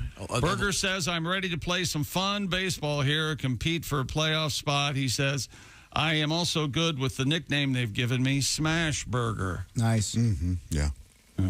You're going to hit the ball really hard. Oh, he'll smash it. Smash it, yeah. Burger's going to smash it. Give that ball some crispy edges. Non-story. It's a fun story. Non-story. And overpriced. Yeah, $5 for a burger. Not at a ballpark. Are you kidding me? Yeah, That's like that's half off at least. The beers they're probably $19. $5 anywhere is a pretty good price point for a cheeseburger. Absolutely. They're not giving any sort of deal on this at all. How about $1 for a hamburger? There you go. That would make it special. It would be a loss leader, and they don't necessarily want... You look to Ace when you look to bargains, and he's... $5 is too much for a hamburger. They call me the bargain. The best What's a I ever cheeseburger at McDonald's cost? I mean, way less than $5. $1.25. Yeah, you can get Oh. a regular cheeseburger. See, that's what I'm talking about. Yeah, but you were again. That's what I'm talking about. Ace, you just spoke the way Tom thinks you should speak every time you open your mouth. That's what I'm talking about. Ace, a beer at the ball game. What is a beer in Miami? Is probably what, $14? Probably. Probably. So I looked at the list of beer prices at stadiums in Denver. That's the cheapest. Coors, probably. Yep. How much are they? I think it was $3. What? Really? Yeah. No. What, for a 4-ounce? It's Coors Field. It's Coors Field. Oh. So Yeah, still. I imagine they. $3 is crazy. I will find it. That's not. No, that can't be. Well, we got this with this commentary. The cup might be $3. Yeah, this commentary from famous sports commentator. Hamburger. Joker, what in the world you dressed up for Halloween? Like a hamburger on the delivered mail or something. What's up with you? You overweight, that's your problem. Can't take a joke? I know you take an order of fries right by now, couldn't you? Hamburger, look at his feet. Feet so big as Nike spelled Nickelodeon. Look at that. I love this guy. We've got to get Hamburger in here. No, we don't. I don't He think he's humiliates people. He would just rip us to shreds and then leave. Could you I don't want imagine? that. Who's this guy? Oh, boss's son, huh? No, Mr. Burger, please. What are you Mr. Burger. doing? Oh, He'll just be a hand grenade. He'll walk Just out if you sitting all there. kill each other. letting your hair grow? Oh my God. You got a problem with the length of my hair, don't you, McGee? I do. No, I like my No, hair. it's not me. It's Hamburger. No, I don't Hamburger. I don't like Chick Burger. Burger. Okay, I got. baseball park beer prices. Colorado Rockies, Coors Field, $3. Well. Toronto Blue Jays, $4.33. Wow. I don't believe any of this. Los Angeles Angels, $4.50. I don't know what. Now, I he's don't know what looking at. size these are. Yeah. It's a thimble. Yeah. Okay. By the way, there's a lot of baseball players that have good food names. Oh. Art Herring. Mia Hamm. Soccer. That's soccer. I know, it's a sport, right? Thought we were doing sports. You know, the women's soccer team Yeah. is playing Sunday morning, 5 a.m. Eastern Daylight Time. Do they have to win?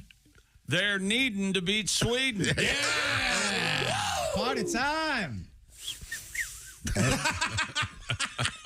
My whistle didn't work. Billy Bean. He's an executive. Cookie Rojas. Oh, yeah.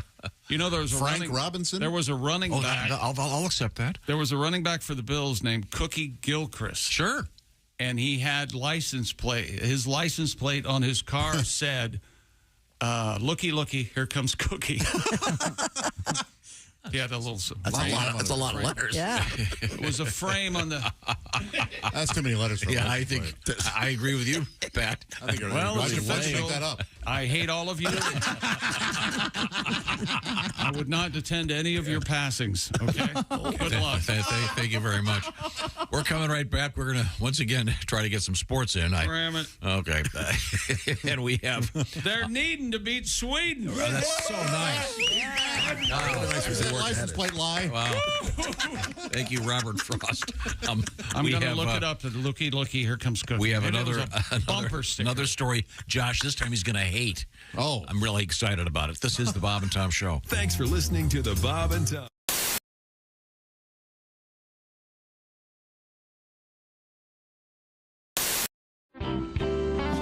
This is the Bob and Tom Show. Hello. And we've had a wonderful morning because we have a terrific guest in the studio. Sitting next to Christy Lee, it's a veteran of many years with a guitar.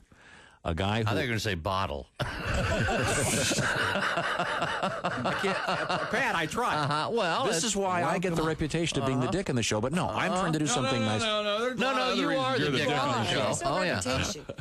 Who put the dick on the show? I blamed it all on me. See, this is, I'm sorry. not going to say anything until I'm introduced. Oh, I'm sorry. It's Pat Daly is here with us. Thank Pat, you. Good Thank morning, you. everybody. Nice to see you. Hi, Pat. Now, Pat, Frank, good to see you. you do an annual residency, if you will, at Sloppy Joe's. That's the place that does the famous Hemingway lookalike contest every year. Yeah. And you could actually, And you win every year, you don't could you? certainly place in that. They've been after me for a lot of years to do that. Now I say I'm too old. He shot himself last year. Oh, yeah. All right. Let me play a song for you. Okay. Please. Ohio is having a blizzard. Missouri is having a flood. Oh, I can't read the paper. It's too small. Must be the martinis. Okay. Where's that music stand? Would you like chicks Okay, readers? here we go. You want my Missouri- cheaters? Okay, let me start over. Okay, Ohio is having a blizzard. Missouri is having a flood. Most of the South is having a drought. And Malibu's having a slide in the mud. San Francisco is having an earthquake. They say she won't last through the year. The whole country is reeling in recession, and I'm having one more beer. Oh, I'm having one more cold one. Till the news and the blues disappear. The world's on the brink. There's time for a drink, and I'm having one more beer. Oh, yes. Wait. My sister is having a breakdown. My son is having a toke. My dad is having his old emphysema, and I feel like having a smoke. My buddy is having a sexual crisis. He's smiling at me kind of queer. Uh-oh. My secretary's having her pregnancy test, and I'm having one more beer. I'm having one more cold one, till it all hits the wall and disappears. My wife's having fits in, and cat's having kitten, and I'm having one more beer. My daughter is having her nose pierced. My mom is having her butt tattooed. My brother is having an affair with my wife. Uh-oh. Guess who's the one getting screwed?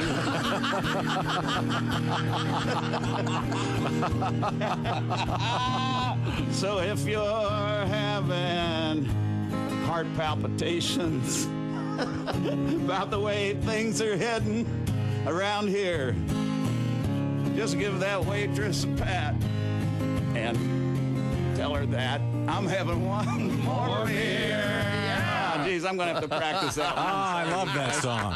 I couldn't read my words there. That's all right. I don't know why. I got to get them up this close now. Stick around. This is the Bob and Tom Show.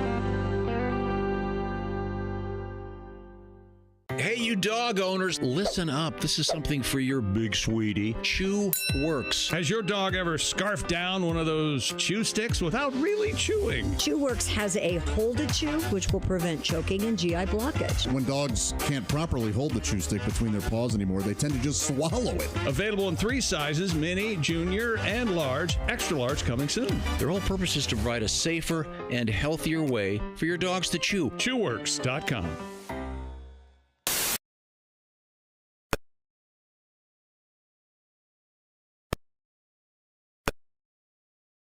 Hello.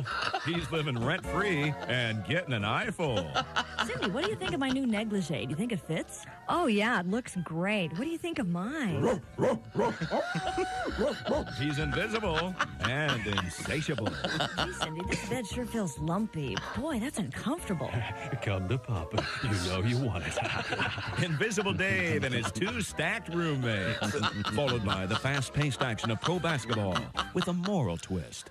Meet Carl Goodman, Amish power forward. We have worked together, my friends. We shared the ball with he who was open, and were blessed when 2 points were bestowed upon us. Now we must pray. Oh, merciful God above us. It's Carl Goodman, Amish power forward, right after Invisible Dave and his 2 stacked roommates. Thursday on ABC. Ye be thar. Hi, this is comedian Sean Morey, and you're listening to Bob and Tom Radio. Nick Griffin's our guest. I'm glad that I'm glad everything's okay now. Yeah. Now, are you dating at all? Do you see anyone? Are you? No, I don't. I mean, I tried. You know, they're doing that internet dating, which. Have you tried that? I have tried it, yeah, but I just don't. I don't see a future in it because there's no story if you do get married with your kids. You know, I was checking the box score and then I double clicked on your mom's head. Oh, yeah. And the sign said anybody caught trespassing will be shot on sight. So I jumped over the fence and yelled at the house, "Hey, what gives?"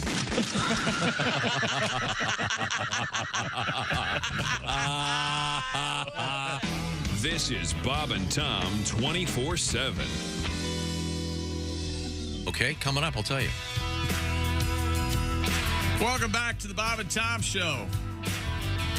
Christy Lee at the news desk. Hi, Chick. There's Pat Godwin. Hi, Chick. There's Willie Griswold. Hey, man. There's Josh Arnold. Chick. There's Ace Cosby. Hey. I'm Chick McGee. And there's Tom Griswold. Thank you very much. You had an interesting story about an auction of one of Wilt Chamberlain's jerseys expected to go for millions of dollars. Yeah. I have no opinion. He's your favorite player. Bill Russell was your favorite player. Yeah, but they had some, they had some battles. And then when Russell retired, I liked Chamberlain. Yeah. And did you reference the Big Dipper? Yeah, that was his nickname for like 5 minutes, I think. Well, that's his. I just read it. That's his favorite nickname. Didn't he? His autobiography, isn't it called the Big Dipper or something? He said Wilt Chamberlain disliked some of the nicknames given to him, especially by the press. He hated Wilt the Stilt. Really? And Goliath. He preferred the Big Dipper, which was inspired by his friends who saw him dip his head as he walked through doorways. Oh, I thought it was because of his success with women. It's the Big Dipper. Oh, could be. And he's the one that said he was at 30. Was the number 30,000? That was 20,000. It was a lot. It was impressive, yeah. In his book, he claimed that I don't know. Didn't somebody intimate relations with paper, and it was like 5 women a day or something? Mathematically possible, but improbable. Mm-hmm. And didn't he have a room you'd walk in, and the entire room was like a waterbed or something? He had a house in the Hollywood Hills up on a hill, and it had a round bed, and he could roll out of bed and go right into the pool. It was amazing. Just amazing. But this says one of his signature moves, the Dipper Dunk. He did the finger roll. Man, oh man. They changed a lot of rules in basketball because of Wilt. Yeah. Because he was a terrible free throw shooter. Okay. It's not legal to leap from the free throw line and stuff it in. In a foul shot situation. Anyway, that jersey, $4 million, they say? That's their guess, $4 million. Would you like me to get that for you? I would love someone to buy that for me. That'd be great. Well, with Wilt's sexual reputation, I imagine throwing a black light on that baby might be worth... You think he did it with his uniform on? Of course. Just the top, probably. Yeah. Women probably asked. Just the jersey, huh? Yeah. Boy, and then back then they had those nut huggers, those NBA shorts. Woo! Those were short. Yeah, they were. Yeah, you had to reel it in just to keep it from dangling. Sure. Had to wear a jock. Wilt the third leg. Get that thing loose. I'm sorry, back to sports. Sorry. Is that right? Mm-hmm. Is that right? Stupid world record. Let me get up and do my thing. A 92-year-old grandmother has died in Hawaii. Solid comedy. 92-year-old grandma has died in Hawaii. No, she's still alive. Been named the world's oldest woman to compete and complete a marathon. Yeah, complete's the key. she competed for 200 yards, then dropped dead. Nice. He said compete, not complete. Mathia, M-A-T-H. Oh, I love those movies. Mathia Goes to Jail. Mathia? Oh, yeah. These. Yeah. Diary of Mathia. Is that Diary of Mad Black? What is it? Diary of a Mad Black Woman, yeah. Mathia Allen Smith earned the Guinness World Record title after competing in the 2022 Deuces Are Wild Honolulu Marathon. She was 92 years and 194 days old. She met the guy they named the marathon after. Wait, she ran in 2022 and they're just getting her the confirmation? Well, you know, it takes a while. Hey, fellas. Wheels of world records. I hope she's still with us. She's 92 and ran a marathon. Expedite her folder a little Yeah. bit. Today. Yeah. Give it to her today. She completed the marathon, 26.2 miles. Did you see the picture? I just inappropriate. Shut up. At the start, they have a guy dressed up as the Grim Reaper chasing her. Oh, no wonder she went so fast. Not today. No, wait. I remember when this was all volcanoes. I'm trying to get to it. They're mean. I don't have to win it. It's to be frickin' frack over there. I know. Faster than death. Careful if you're behind me. You don't want to slip on that. At 2. He couldn't wait to get to the Grim Reaper story. Because both of you two individually could run a marathon and not die. Oh, I'd die. Can I take a golf cart? I might be able to do it in this time. I think What you was can her walk it time? in this time. 10 hours, 48 minutes. Oh, yeah. I would have her beat. You think you could do it in under 10 hours? 20, how long is it? 26 miles, right? Yes, of course I could do that in under 10 miles. You're 10 hours. Wait, do I have to do all 20 in the same day? Yeah. Oh. I thought it was like an accumulative time. You're not doing that. And you got to wake up early. You got to wait with everybody. You got to get a bib and put it on your... What's the average time? The world record's like 2 hours and That's crazy. 4 That minutes. is crazy. So probably 4 hours for a pretty 20. decent... Yeah. All right. You got the world record for the marathon over there? No, I was trying to figure out if she did it in 10 hours, what was her average mile? But my math's not very good. It's 26 over 10, it's 2.6. Yeah, so 2.6 per hour. I could do that. I would, I could do 2.6 miles an hour? that. Yes. Yeah, I mean, I'm sure you could do a mile or 2 or 3, but you think you could get up to 26? You don't think you're... Oh, I see the stamina. Yeah, I am. Hey, look I at can this. do 2 miles in an hour. I am more of a That's about a sprinter 15-minute and not mile. A 15-minute mile. Eliud Kipchoge. Tommy's from Kenya? Kenya.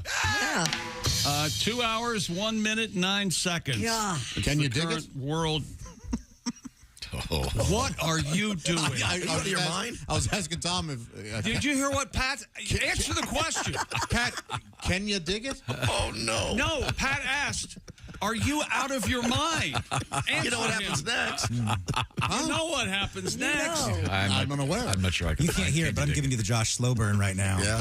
How does it feel? It stings. I can't find Can You Dig It? What? Ding. Oh, Dodged the darn. bullet there. Our luck. Sorry. I could find Bummer what. for us. Oh, love this. Can't believe I've never heard this. Where? Oh, that's nice. Toronto. It pisses me off, the use of the word Tirana. It's like, I love it so much. Poetic license. I guess. Remember our classic where we rhymed Madonna Yes. with vagina? Yes. When she was doing her nudity thing. So I'm sorry. Can you dig it? I don't know. Well, Can you you? said this man is from where? Kenya. Can you dig it? Worth it. Yes, I do. I can dig it, baby. So it's I can dig it, you can dig it, she can dig it, he can dig Hey, it. are those friends of yours? Can you dig it? The friends of distinction. You guys can leave. Tom and I are good. You guys are having a hell of a show. Can you dig it, baby? Oh, that's so great. Big horn section. Who couldn't dig that? Me. Did you just Your own say son. Me. I can't go home. Does that work? Is that good? No. Congo? I want to leave? No? Okay. Never mind. Welcome. Okay, yeah, we're giving it. You're seen. And you're accepted. Looking for Africa country puns there, everybody. Okay. Coming up, What did Kenya guy have to do with this old lady in Hawaii? we're comparing marathon World times. record for the marathon, which I gave and you missed for you're trying to get that song on the air. Oh, you mean the Can You Dig It song? Yeah. I can dig it. But can the audience dig it? I doubt it. You know, the idea is for people to go, hey, I wonder, that's some good radio. Let's listen to the Bob and Tom Show. Oh, well, then, Tom, we've been doing this wrong. we had it backwards. That's a classic song, though. I can dig it. No, the original is a classic. Grazing in the Grass? That jammed words in there. I think it's great. The instrumental was the hit first, right? Yes. Yeah. It's all cowbell. That's good. It's I can dig it, he can dig it, she can dig it, we can dig it, they can dig it, you can dig it, so let's dig it. Can you dig it, baby? You've got to shut up. Yeah. So you're saying you can't dig it. I'm not saying anything. Digging? I think he can. He's refusing to dig it. Oh, you're refusing to dig it? Oh, really? I'm I saying am he's refusing physically to able. listen to this conversation. Can we go now? So you can't dig it? No. This is bad. When we get Al Jackson on, bad. I'm sure Al will dig it. Well, Al's cool. We'll be lucky if he still calls. Yeah. Okay. I wouldn't blame him. Okay, I can dig it. This is the Bob and Tom Show. Got something to say? Send us an email, bobandtom@bobandtom.com. This is the Bob and Tom Show.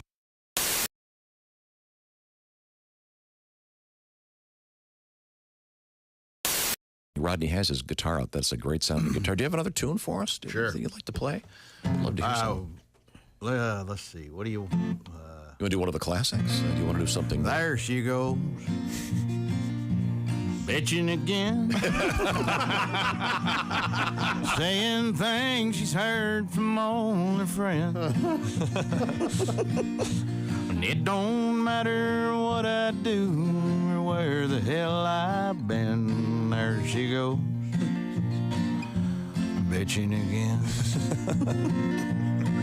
I could make $1 million. I could put it in her purse. Buy her a big old mansion. Things would just get worse. I could lasso her in the moon and throw it in with all her stuff. And she'd want to know where Neptune was, 'cause the moon ain't good enough. There she goes. Bitching again. Saying things she's heard from all her friends. And it don't matter what I do or where the hell I've been. There she goes. Bitching again. I could have painted the Sistine Chapel. I could have won a Nobel Prize. Built a great wall there in China, and there'd be nothing in her eyes. I could have wrote the whole dang Bible and read it to her twice. And she'd want to know why the yard ain't mowed and the fridge don't make no ice. There she goes. And she's bitching again, saying things she's heard from all her friends. And it don't matter what I do or where the hell I've been. Oh, here she comes and there she goes, bitching again. Boys, I know you couldn't laugh at that because she's sitting right there next to you. And she's bitching again. That's great. Rodney Carrington.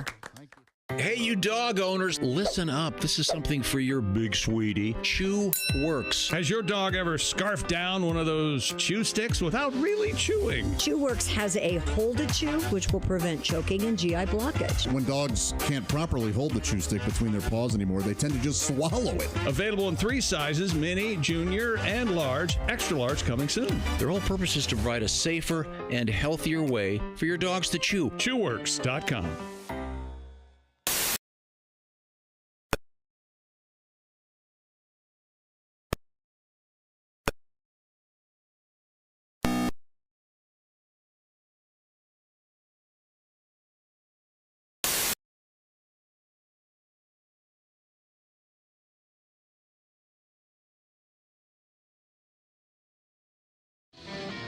We're in a gym today to find out what athletes need after they've had a big workout. Excuse me, sir.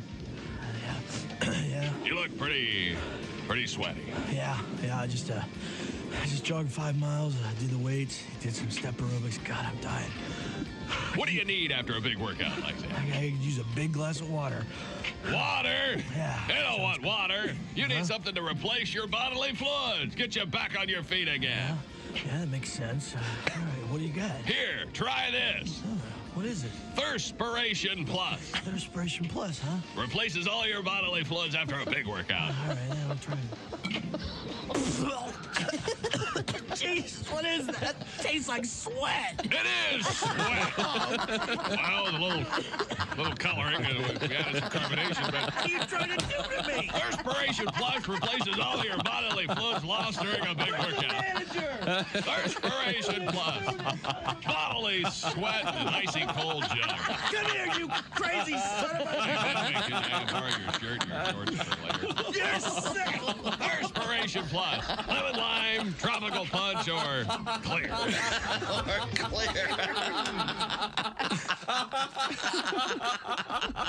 Can I borrow your shorts for later? Hi, this is Caroline Ray, and you're listening to Bob and Tom Radio. Jeff Rothpan, so you're in airplanes all the time. You ever get the pilot who talks the whole time? Oh, yeah. You know, and he thinks he's like a radio guy. You know, he thinks, hey, everybody, is there your captain here in the cockpit? Like, where else is he going to be, in the bathroom? Of course he's in that cockpit. And they're always telling us how many feet we're going up. I never understood that. Why are they telling us how many feet we're flying up? Because I'm a passenger, and he's busy going on about, hey, we're going to be our altitude, 36,000 feet. Hey, I'm a passenger. Just go above the mountains and the trees. That's all I know. That's all I need. That's all I know. Go high. What do I care? I'm not writing this down. 33 or 36,000. Who the hell cares? What did he say? So, Nick, let's start with the basics. Are you a married guy? No, I just got divorced. Sorry to hear about that. It's okay. Lots of people get divorced. Einstein got divorced. He did? Yeah, did you know that? Albert Einstein, arguably the most intelligent man who ever lived, got divorced. They should tell you that before you get married. It shouldn't be, do you love her? Do you want to spend the rest of your life with her? It should be, do you think you're smarter than Einstein? Oh, so you're dating then? I guess. You know what I don't want to do?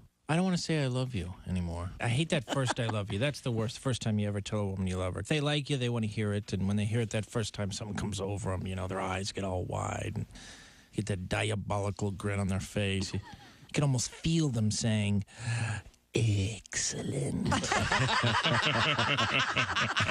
Where are you from? Patterson, New Jersey. Oh, sure. That's famous. Yeah, you know, small. Sure. Thugged out town. You know, it's tiny. So small, we used to get robbed by people we knew. Small. People like, stick them up. I'm like, Andre? I'm going to tell your mother, man. By the way, how is Aunt Carol? How's she doing? I'll come home for dinner. Good morning, sunshine. Bob and Tom.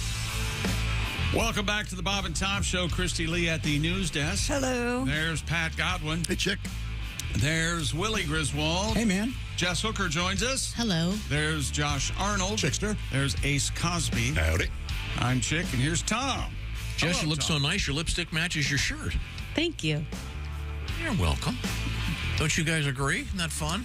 Yeah, they're both red, yeah. Yep, that's red. I feel like we're all just kind of waiting for you to insult her. Yeah, like we all I'm want waiting to. for the next shoe to drop.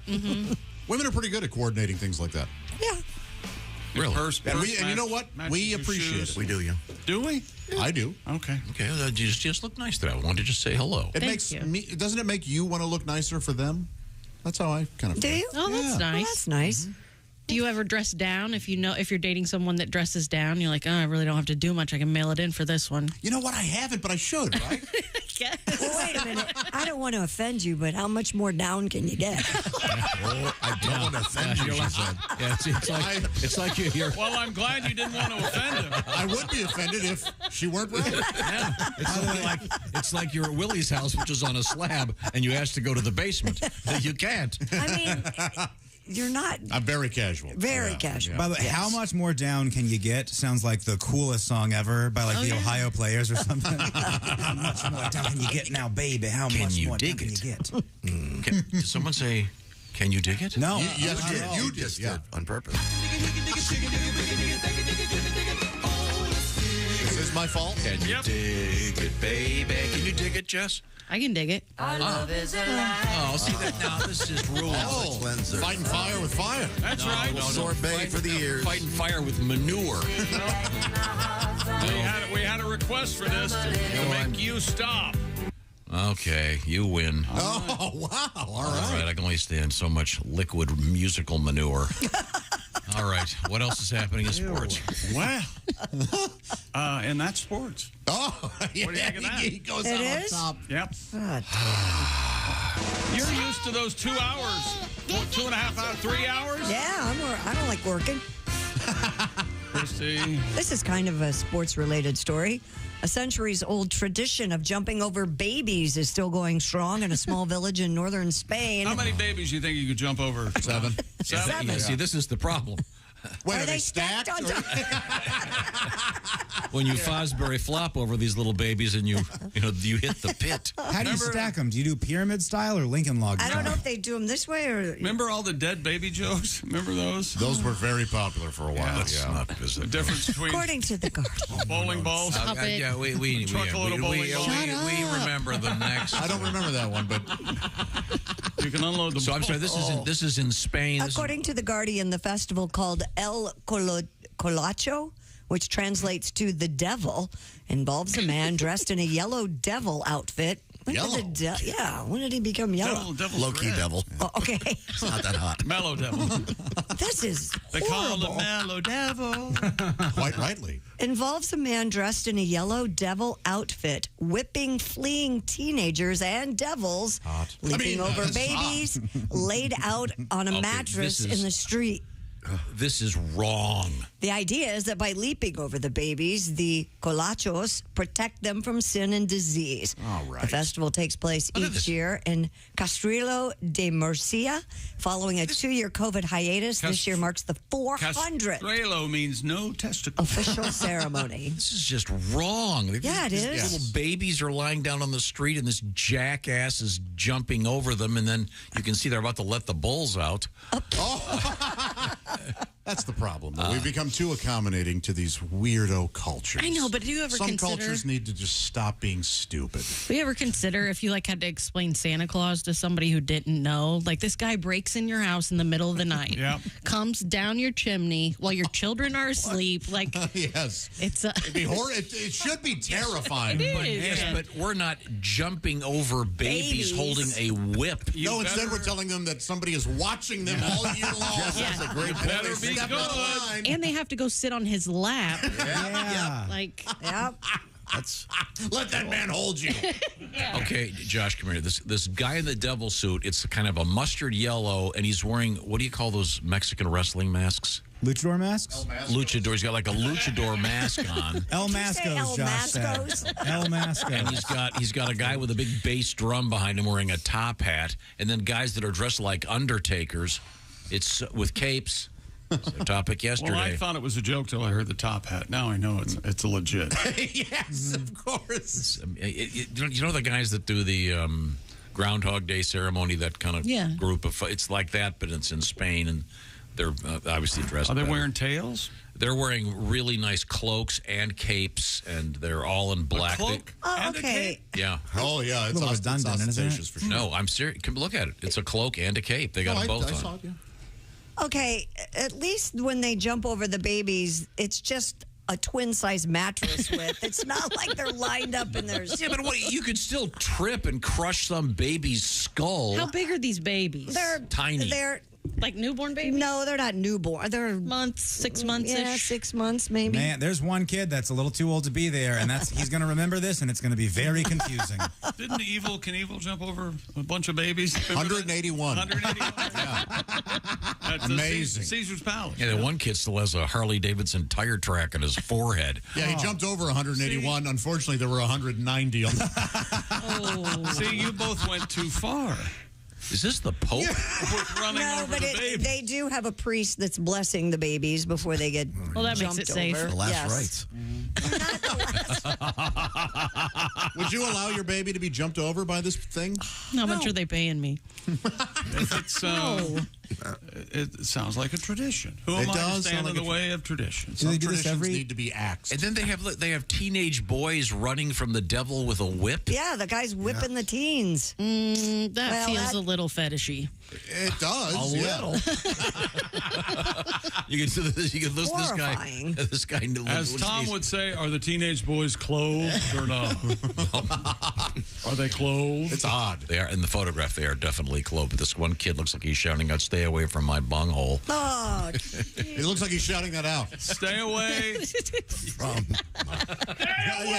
my bunghole. Just saying, very clearly articulating that. Sorry. Okay. Maybe not. All right. Maybe not. What a stupid thing. So what is it now, And Chick? You can unload the bowling balls, but you... Oh, my God. This is year 400 of this ceremony. Yeah, 400th. Now, judging You can from use the a pitchfork on one. judging from the photographs, it doesn't have the kind of crowds that the festival of, what is it, San Fermin? What is it, Josh? Oh, the running of the bulls? Running of the bulls in Pamplona. Cheese festival. It doesn't have that kind of crowd. People, there's Hemingway didn't write about the jumping I've always of kind the wanted babies. I don't want to go run with the bulls. I want to stand in one of the balconies and watch the guys run with the bulls. Yeah, that would be sure. And have like a mimosa or something and watch it. Yeah. Sure. Yes, bring them around. Let me see them trampled. Yeah. I think a Bloody Mary would be more appropriate. A Bloody Maria. Let the gourings begin. Yes. People stay up all night drinking and Thumbs down. release the bowl. Would you really want to see that? No, Yeah. he'd have to leave his house. There's Yeah. no way he's going. I would like to pay no attention to the voice to my left. I would like to do that. Yes. You're gonna get like an Airbnb in Spain and stay. Oh, you should stay with like an old Spanish woman. I sure could. Mm-hmm. She's been there since 1911. Yeah. Lupe. She walks you through. The lovely Lupe. Mar sangria. Okay, well, what's coming up in the news, Christy? Everything's coming up, Barbie, Sangria and everything's. down my throat. Sorry. Are you done? You ain't heard nothing yet, lady. I got a lot of payback. I'd like to hear more from Lupe. Lupe, have you enjoyed having Chick stay with you? I have enjoyed it very much. He's a nice man. Yeah. Is he delicate with you, Lupe? She pours sangria down my throat. I like to pet his face. That's very nice, Lupe. Thank you, Lupe. You're welcome. I'll go get ready for bed. Okay. Why would I leave? Everything's coming up, Barbie. We'll have an interesting story about Whatever. Barbie coming up. Sick of Barbie. Yeah. If you're a fan of The Sopranos, we have a story for you. And if you like pizza, we might have a job. Look at how hard you're trying not to look at me. She looked at the ground. No, I'm really trying to get the lid off my effing iced tea. Yeah, Guys, totally. stop. Get the pliers. Gosh. I am. What You is need Christy? pliers. I can get your top off. You guys are good at radio, but you're just you can't do anything. My goodness. Look at that. He's a There's genius a trick at to it. that. What is What it? is the trick? It's you have to hold the cup down while you take the thing Okay. off. All right. And Thank you, Willie.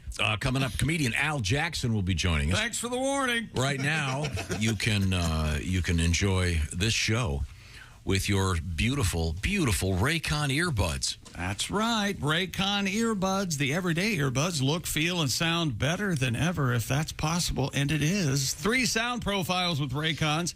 They'll match whatever you're listening to. They feature noise isolation and awareness mode. You can choose to be immersed in sound or tune into your surroundings when you need to.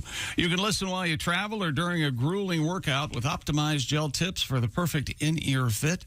These earbuds are comfortable enough for all-day wear. And remember, the Raycons will not budge. With Raycon, you also get 8 hours of playtime, 32 hours of battery life, instantaneous Bluetooth syncing, and they start at half the price of other premium audio brands. And they have over 56,000 5-star reviews. And go to buyraycon.com/Tom today and get 15% off your Raycon purchase. That's buyraycon.com/Tom today. 15% off your Raycon purchase. That's buyraycon.com/Tom.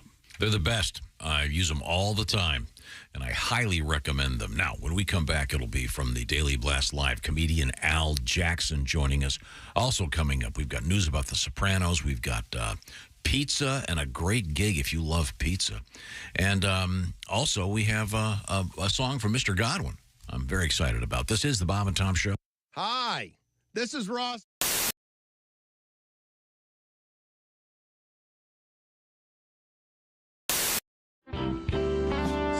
summer always makes me think of my mom. My mom was making breakfast. You know, she could make waffles using nothing but a pancake and a hiking boot. Nothing like the Vibram waffle. Really? I agree. Boom! Want waffles? There you go. Boom! There you go.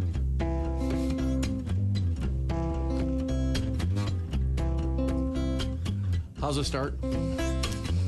Oh, yeah. Sneezing from the pollen. The chain caught my shoestring. Hit the center bar on my bicycle and almost lost my bearings. I love summer. Good old summertime. I got sunburned on the soles of my feet. A lot of sand where the sun don't shine. Sunburned at the beach, in pain the whole darn night. So much skin peeled off my back, you could make a set of Samsonite. I love summer. Good old summertime. I got sand burned on the soles of my feet. A lot of sun where the sand don't shine. Putting on a cold, wet bathing suit. Mosquitoes and bees and tetanus shots in the derriere. Something's crawling in the foot of my sleeping bag and flaming marshmallows in my hair. Drop and roll. Caught a baseball with my face. Potato salad in the sun. Salmonella steps up to the plate. Listeria gets the run. Oh, I love summer. Good old summertime. I got foot sand on the sole of my burn. A lot of feet where the sand don't shine. I got shine soot on the sole of my fence. Oh, shine something soot. Else. Yeah. Ah, thank you. Beautiful. Haywood Banks.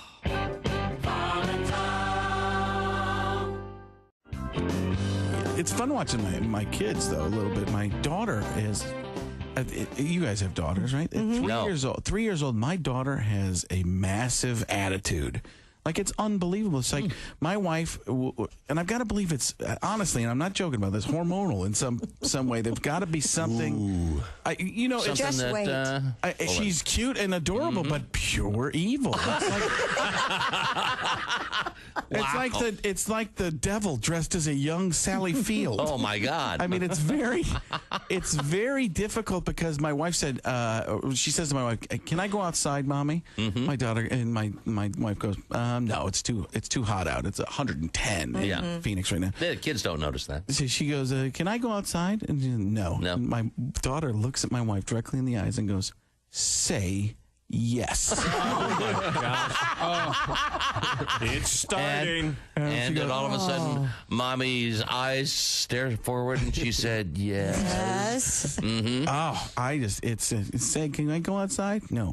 And then again, say yes. And she crosses the arms, and now she is evil. The best one was my wife got my daughter this princess puzzle, pink princess fairy puzzle, obviously a fairy puzzle. And my son looks at it and he goes, "That puzzle? That girl looks like a prostitute." Wow! Thank you. Good night, everybody. My wife says, my wife had that Kermit turn. You know, she looked at me and she's like, "Where did he get that from?" I'm like, "I don't know. I call them hookers." Don't look at me.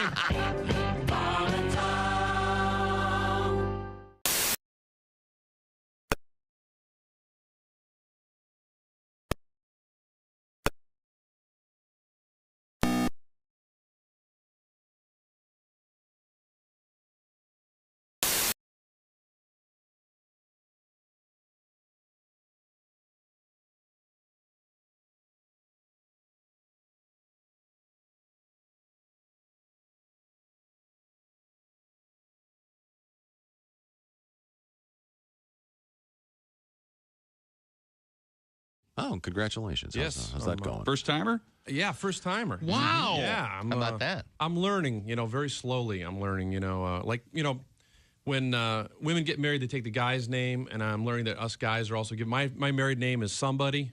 Somebody's got to take the trash out. At first, I was like, is he talking to somebody else? Is there somebody else here? Somebody. Shouldn't we be on a first-name basis by now? Well, someone's going to have to go to the hardware store, and somebody's going to have to put this table together. Lord Coretta's a fine young comedian. Are you a health guy? You look very slender. And I'm not a big health guy, although I'm healthy. I just had a complete physical, and unfortunately, I'm at that age where you get the real intense physical. No, yeah.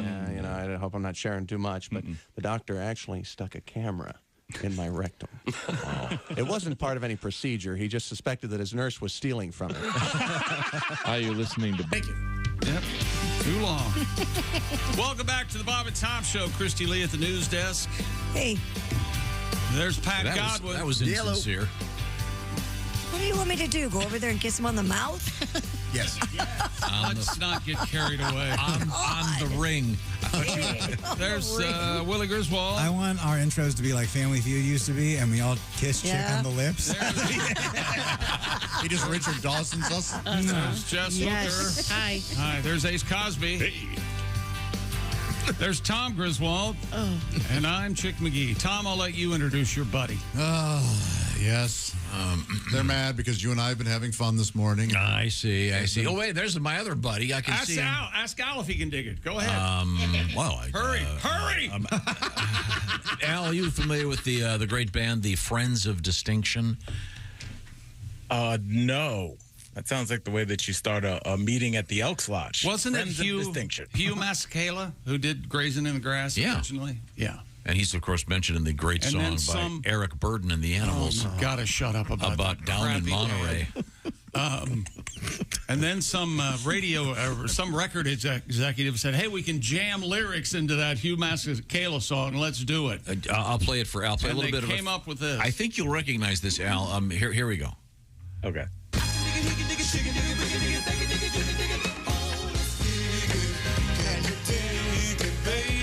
Have you heard that? Oh, definitely.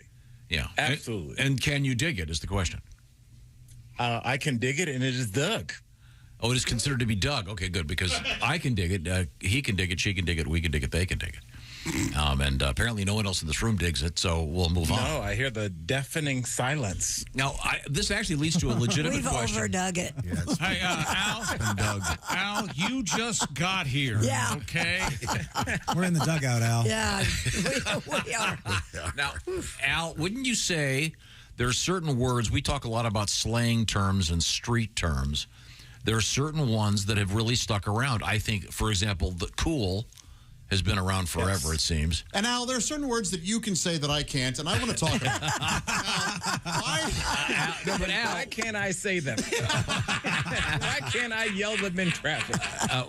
Al, would you say that digging things, if you will, have you legitimately said on your show, The Daily Blast Live, you say, yeah, I can dig you. I can dig that. Or have you ever? I have. It's so strange, the parallel nature in which the conversations on both of the shows that I do, this one and DBL, are. Because yesterday, during the commercial break, I was saying how it's so interesting how certain words have transcended, but they're not ones that you would have thought. Like, yes, cool's been around forever, but dope. Dope was such like an 80s word, but it made it through to 2023. You could definitely say, I went to this concert last night. It was so dope. And you know what else has made it? What? Awesome. Yeah. Oh, yeah, for sure. Awesome could have been a just a 1980s surfer term, but awesome has not only made it, but I think it's like a racial, like wherever you live word. Like, if a black dude was like, I went to a concert, it was awesome. White dude, it was awesome. Everybody uses it. But unfortunately, awesome means something that is worthy of awe, and it really isn't necessarily the steak fries that come with the hamburger when you're at the, I'll tell you what, the steak fries are awesome. You know what I think it's... it's lost its meaning. Yeah. But it's still... now it just means kind of, hey, pretty good. Not... incredibly amazing, if somebody says once in a something's lifetime. Awesome. they better mean it. Yeah, for sure. I agree with I'm you. going to get those steak fries. If you're like, I'm going to go out of my way 11 minutes to go get these dumb fries. So if you tell me they're awesome and they're just all right, first of all, it tells me you don't know what awesome means. And second of all, now your food recommendations mean nothing, which is the bigger problem. Yeah. Everything. I mean, I like that in the hypothetical, the restaurant's 11 minutes out of your way, and that makes it worse for you. It does. That's 22 round trip, man. That's right. So watching a volcano erupt would be awesome. Oh, absolutely. Okay, but a good set of French fries. But I wouldn't say it was awesome, because that's, for me, I would say you got to break out of specialty words. You know what, Tom? That if you say we were canoeing in Hawaii and the volcano erupted, I would say it was bananagrams. Oh, bananagrams. Yeah, like even more than bananas, it's bananagrams. Is this a new thing? You put that appendage at the end of the word and it makes it better? I think it's just for bananas. I don't know. Just for bananas. Okay. I think it's.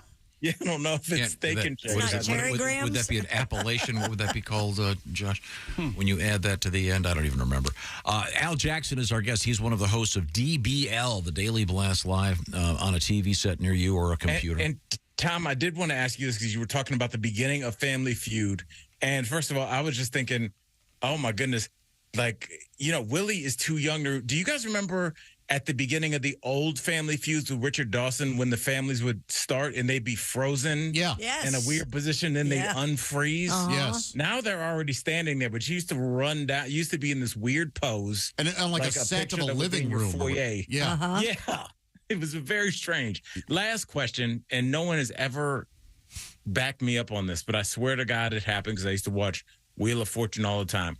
Before Wheel of Fortune kind of was modernized, do you remember when you would win the show and you would get to go in that room and buy stuff? Of course. The camera would pan through and you'd be like, I'll take the lamp and I'll take the recliner. Yeah. And yes. Yeah.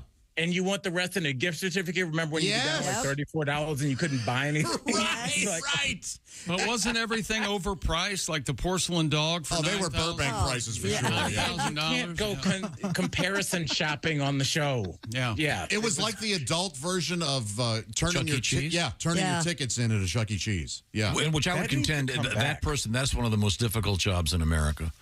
Those folks behind the counter at Chuck E. Cheese with the parents and kids coming up trying to buy stuff. You have to have a lot of patience. Oh. Well, I think that patience is helped out by some substances that grow straight from the earth. I've been to more Chuck E. Cheese as a parent. Chuck E. Cheese and David, but I don't know if the price difference between those two places. I was at a Dave & Buster's one time, and I loaded my kid's card up so I could sit there and do some work. I put like, I don't know what's a lot, but made like $50-$60 on each ticket. My daughter comes like right back to me before I even get my laptop on. She's like, my card's not working. I'm like, oh, so I go to the manager with this kind of attitude, like, please fix this. And he goes, I'd like to show you something. And he shows me my daughter ran through all of her money in such a short time that I was convinced that her card never worked. She went over and played that game where you pull the hook down, like it's that wheel, like at the on Price is Right. It's that one where you hope it stops on like the 60 tickets or whatever, or 80 or whatever. Sure. And it's $10, Christy. Oh my gosh. A spin. What? That's why she ran through like $90 in probably 10 minutes. That's worse than Vegas. Yeah. Well, oh my goodness. He brought the receipt over because I don't know. I wasn't trying to be a jerk, but I was like, and she wants to play. Can you fix her card? And he was like, would you like to see the receipt? We can go in this back room so I can show you the footage, dummy. That's how they get their money. And they give the kids Capri Suns just to make them feel like they're getting something. Oh, yeah. Oh my God. No clocks that either. was so expensive. I learned something the other day. We were doing birthdays. It was the birthday of Chuck D. I'm sure you're familiar with his work. I am. Josh, I know you know him. And you are sculptor. Al, you are Chuck D. Do you know what his last name is? No, that's a great little piece of hip hop. Last name Cheese. Oh my God. Chuck D is D's his middle name. Chuck D. cheese. I'm with you. I thought we were going to learn something. That was a conversation. I literally sat up like I'm about to learn something. I'm laughing and learning with the Bob and Tom Can you show, imagine? It was not to be. Can you imagine like a hip hop version of the Chuck E. Cheese pizzeria? That would be vastly different. Well, maybe Tom, you can answer this because you work in radio, so you would know about the licensing and stuff. Why don't we have like almost like hip hop cover bands? Because there's got to be a lot of towns where Jay-Z's never coming there. You're telling me there's not a guy that kind of favors him that could get his cadence? And I have seen a terrific hip hop cover band. Easy F. They were Easy AF. That's my nickname as a teacher. They were called, I believe they were called Two White Crew. I remember I remember. They were Chicago-based. They were tremendous. They I had remember a horn section, the whole deal. They were amazing. And they did cover tunes of classic hip-hop stuff. You would have loved it. They were really good. Weird, a bar mitzvah? No, it was. They're like a bar band version. They're very good. I don't know if they're still out there. I'll have to look them up. There's a few out there. There's a Salt and Pepper cover band called Unseasoned. There's a group they do covers from that Southern California stuff. It's called WWA. Really good fellas. They're out there having a lot of fun while they rap and they're singing. Everybody has a good time. I would think there'd be a bunch, like there are wedding singers that can sing, a bunch of 80s songs. I think there'd be just like a wedding singer version of a rapper. Yeah. I think there are. I'm trying to find them. They're still out there. Two White Crew. I love it. Very funny, very funny. They were terrific. I wonder if you have to go for like licensing and stuff. Can you just do that? Yeah. You can just do it's like any other license for a bar or a nightclub. They pay the musical fees for ASCAP, BMI, et cetera, so you can do it. Al Jackson is featured on television. How many days a week are you on now? Are you on 4 or 5? What is the deal here? 5. Because they've got 5 of you now. Yes, it's all of us. We used to do rotating hosts, but like eventually, like we some hosts have left, and it was really because when we initially started this was pre-COVID, so we were shooting 5 live shows a day, and so we rotated the host. But then after COVID, we just went down to shooting 1 live hour a day and then 2 live half hours. So we didn't need to have the Wu-Tang clan of hosts like we had. There were 8 of us. So eventually we just got down to 5. And when we're all there, we all jump on the panel.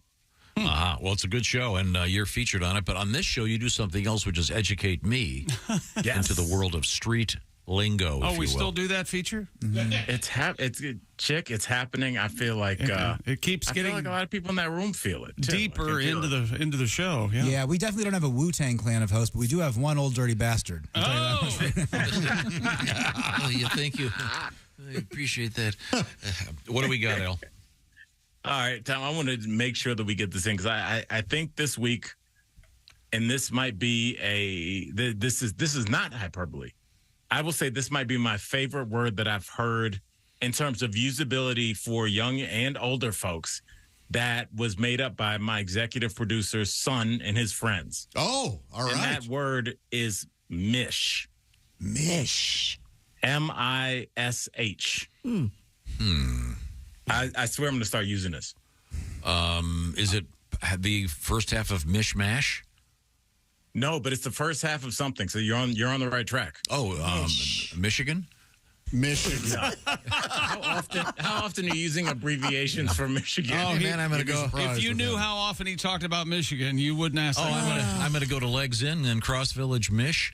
Get some good Polish food, then hit the Mackinac Bridge. Al, how about? I love Polish food. Would you use it like this? My friends and I tonight we're going to go to the movies, and they have an arcade attached, and afterwards we're going to hang out in there, and it is our mish to hook up with some girls who are hanging out. And I like that use. Is that it?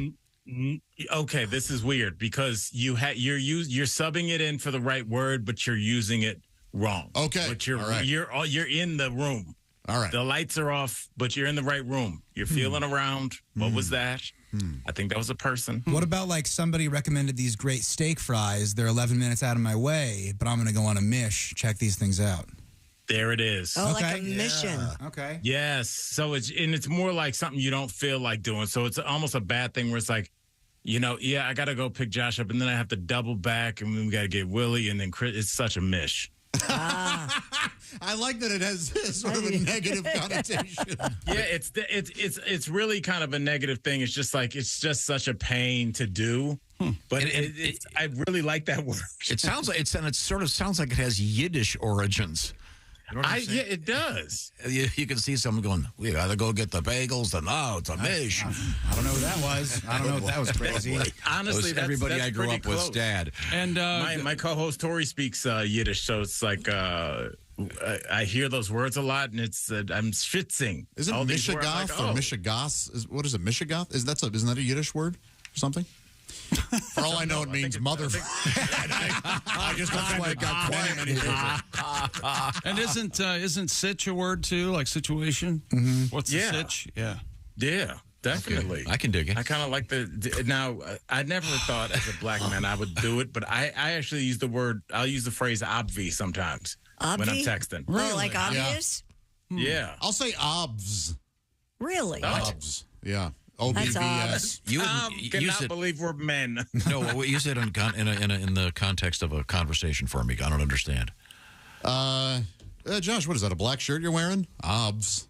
Well, you can. Obvious. Obviously, I'm wearing it. Yeah. Wow, that's kind of hipster for you. It's just me being silly, like I'm like pretending that I'm hipster. Okay. Mishigas is Yiddish for craziness, madness, silliness. So of course I know that word.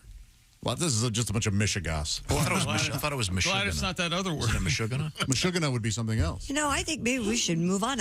Why? Okay. Sure. Yeah, these are slang terms. They're perfectly valid. That's right. Keep defending it. So the one that's hung around the long.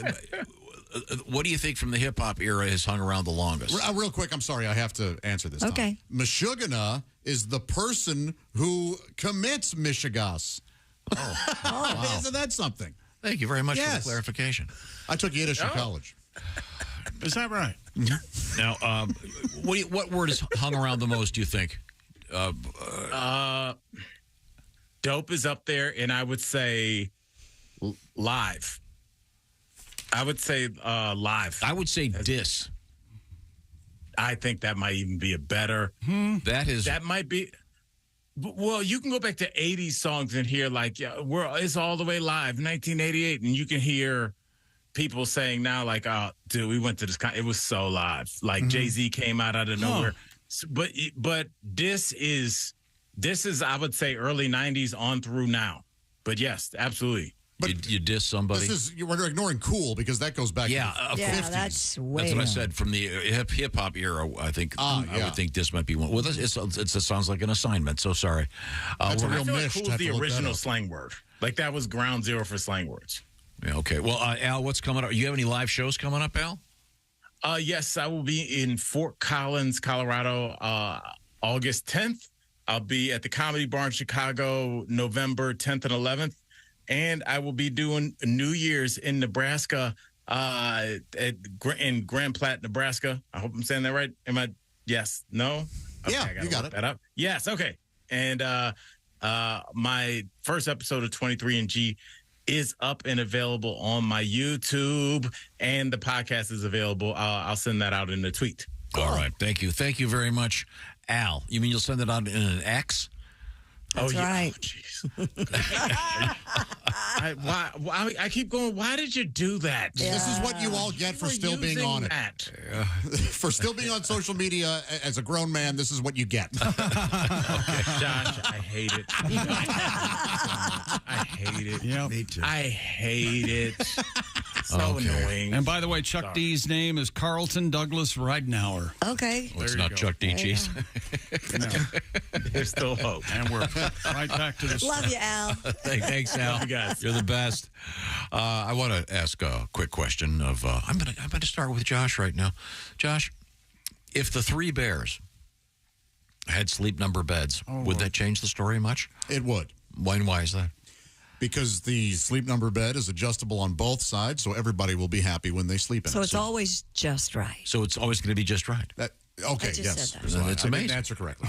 No, you were close. I'll give it to you. Thank you. The Sleep Number bed. Christy, your setting is what? 35 today. So your sleep number is 35. That is a firm mattress. Whereas Mr. McGee, your sleep number. No, it's a soft mattress. What did I say? Very soft. Oh, You sorry. said firm. I'm firm Deep breath. at 100. I like the firmest of all. Thank you. settings. So sorry to get it confused. You won't be confused once you get your Sleep Number bed, because at the touch of a button, you can try out all firmnesses. Either side of the bed has its own setting, so everybody's happy. That's the beauty of the Sleep Number bed, and they've got a lot more going on with Sleep Number beds these days. These smart beds can help you with the temperature. They can help you with maybe you want to raise or lower your head or your feet. Very, very handy. And the beds do all kinds of stuff. Find out which bed suits your needs the best by visiting a Sleep Number store. And right now, Sleep Number has some very special things going on, including special financing. This offer, by the way, is limited in time, so get the details at your Sleep Number store. To find it, go to sleepnumber.com/BT show. Unlock your unique potential with a smart bed. That's right, they call them smart beds because they help you with your sleeping, and they help you saying, okay, for example, you need to have a firmer mattress and you'll sleep better.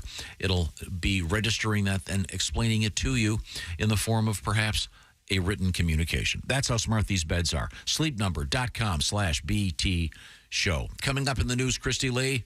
Coming up, if you're a Barbie fan, you could have the ultimate send-off when you die. And The Sopranos are in the news today, along with the a great job if you love pizza. And a news story Josh is going to hate. I'm very excited about it.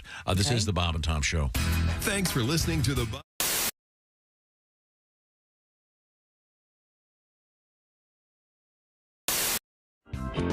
I watch a lot of news.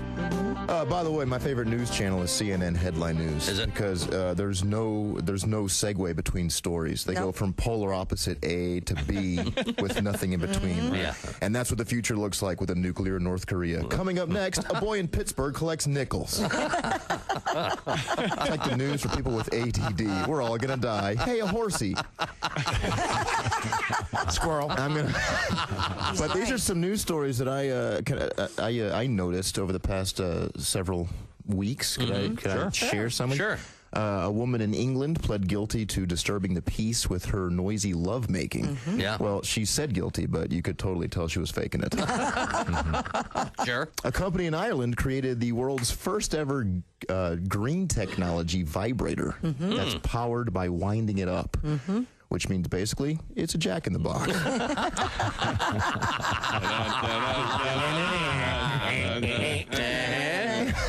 Technically, it is. Sesame Street turned 40 years old last year, which you could tell because Big Bird got an earring and a Corvette.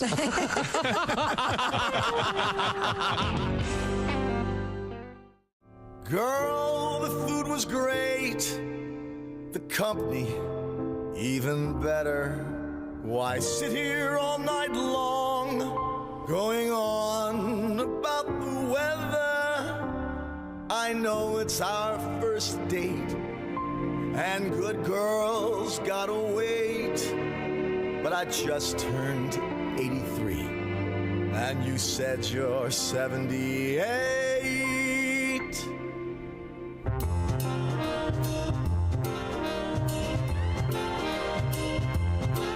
The moon is full, you know what I'm thinking. Let's make love, we're old and we're shrinking. The hour is late, let's just do it on our first date.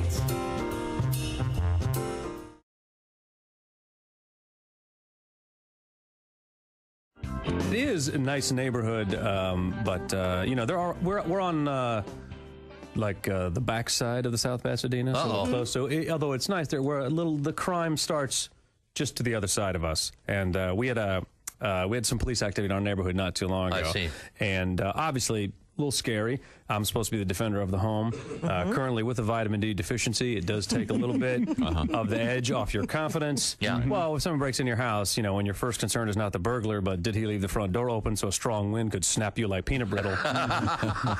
Sure, I understand. But a buddy of mine, someone broke into his house, and he did not react the way he thought he was going to. What did he do? Well, what he did was he hid. Oh, really? And and so now he got terrified. He wants to buy a gun to defend his home. And he's never used a gun before in his life. And I was trying to convince him. I said, you don't need a gun to defend you. You're not a gun guy. What you need is a baseball bat. Yeah. The baseball bat is the perfect home defense weapon because any idiot can swing a baseball bat. Because you don't have to be baseball good. You just have to be pinata good is all you have to be. That's right. That's right. As a matter of fact, the more spastic and unstable you are, the deadlier you appear to the intruder. Right. Exactly. A gun in and of itself is a dangerous weapon. You could be handling a gun and accidentally shoot yourself, but no one has ever been cleaning a baseball bat and accidentally beat themselves to death. True enough. If that does happen, that's an acceptable loss. Let that man go. Yes. That's very true. Now, in my fantasy of, defending the home is usually I'm kicking some serious butt, and then there's usually like a catchy phrase at the end. Tag it with something. Even if the guy's got his foot on my chest, I'll look up at him and say, well, I guess that was easier than even you anticipated. James P. Connolly.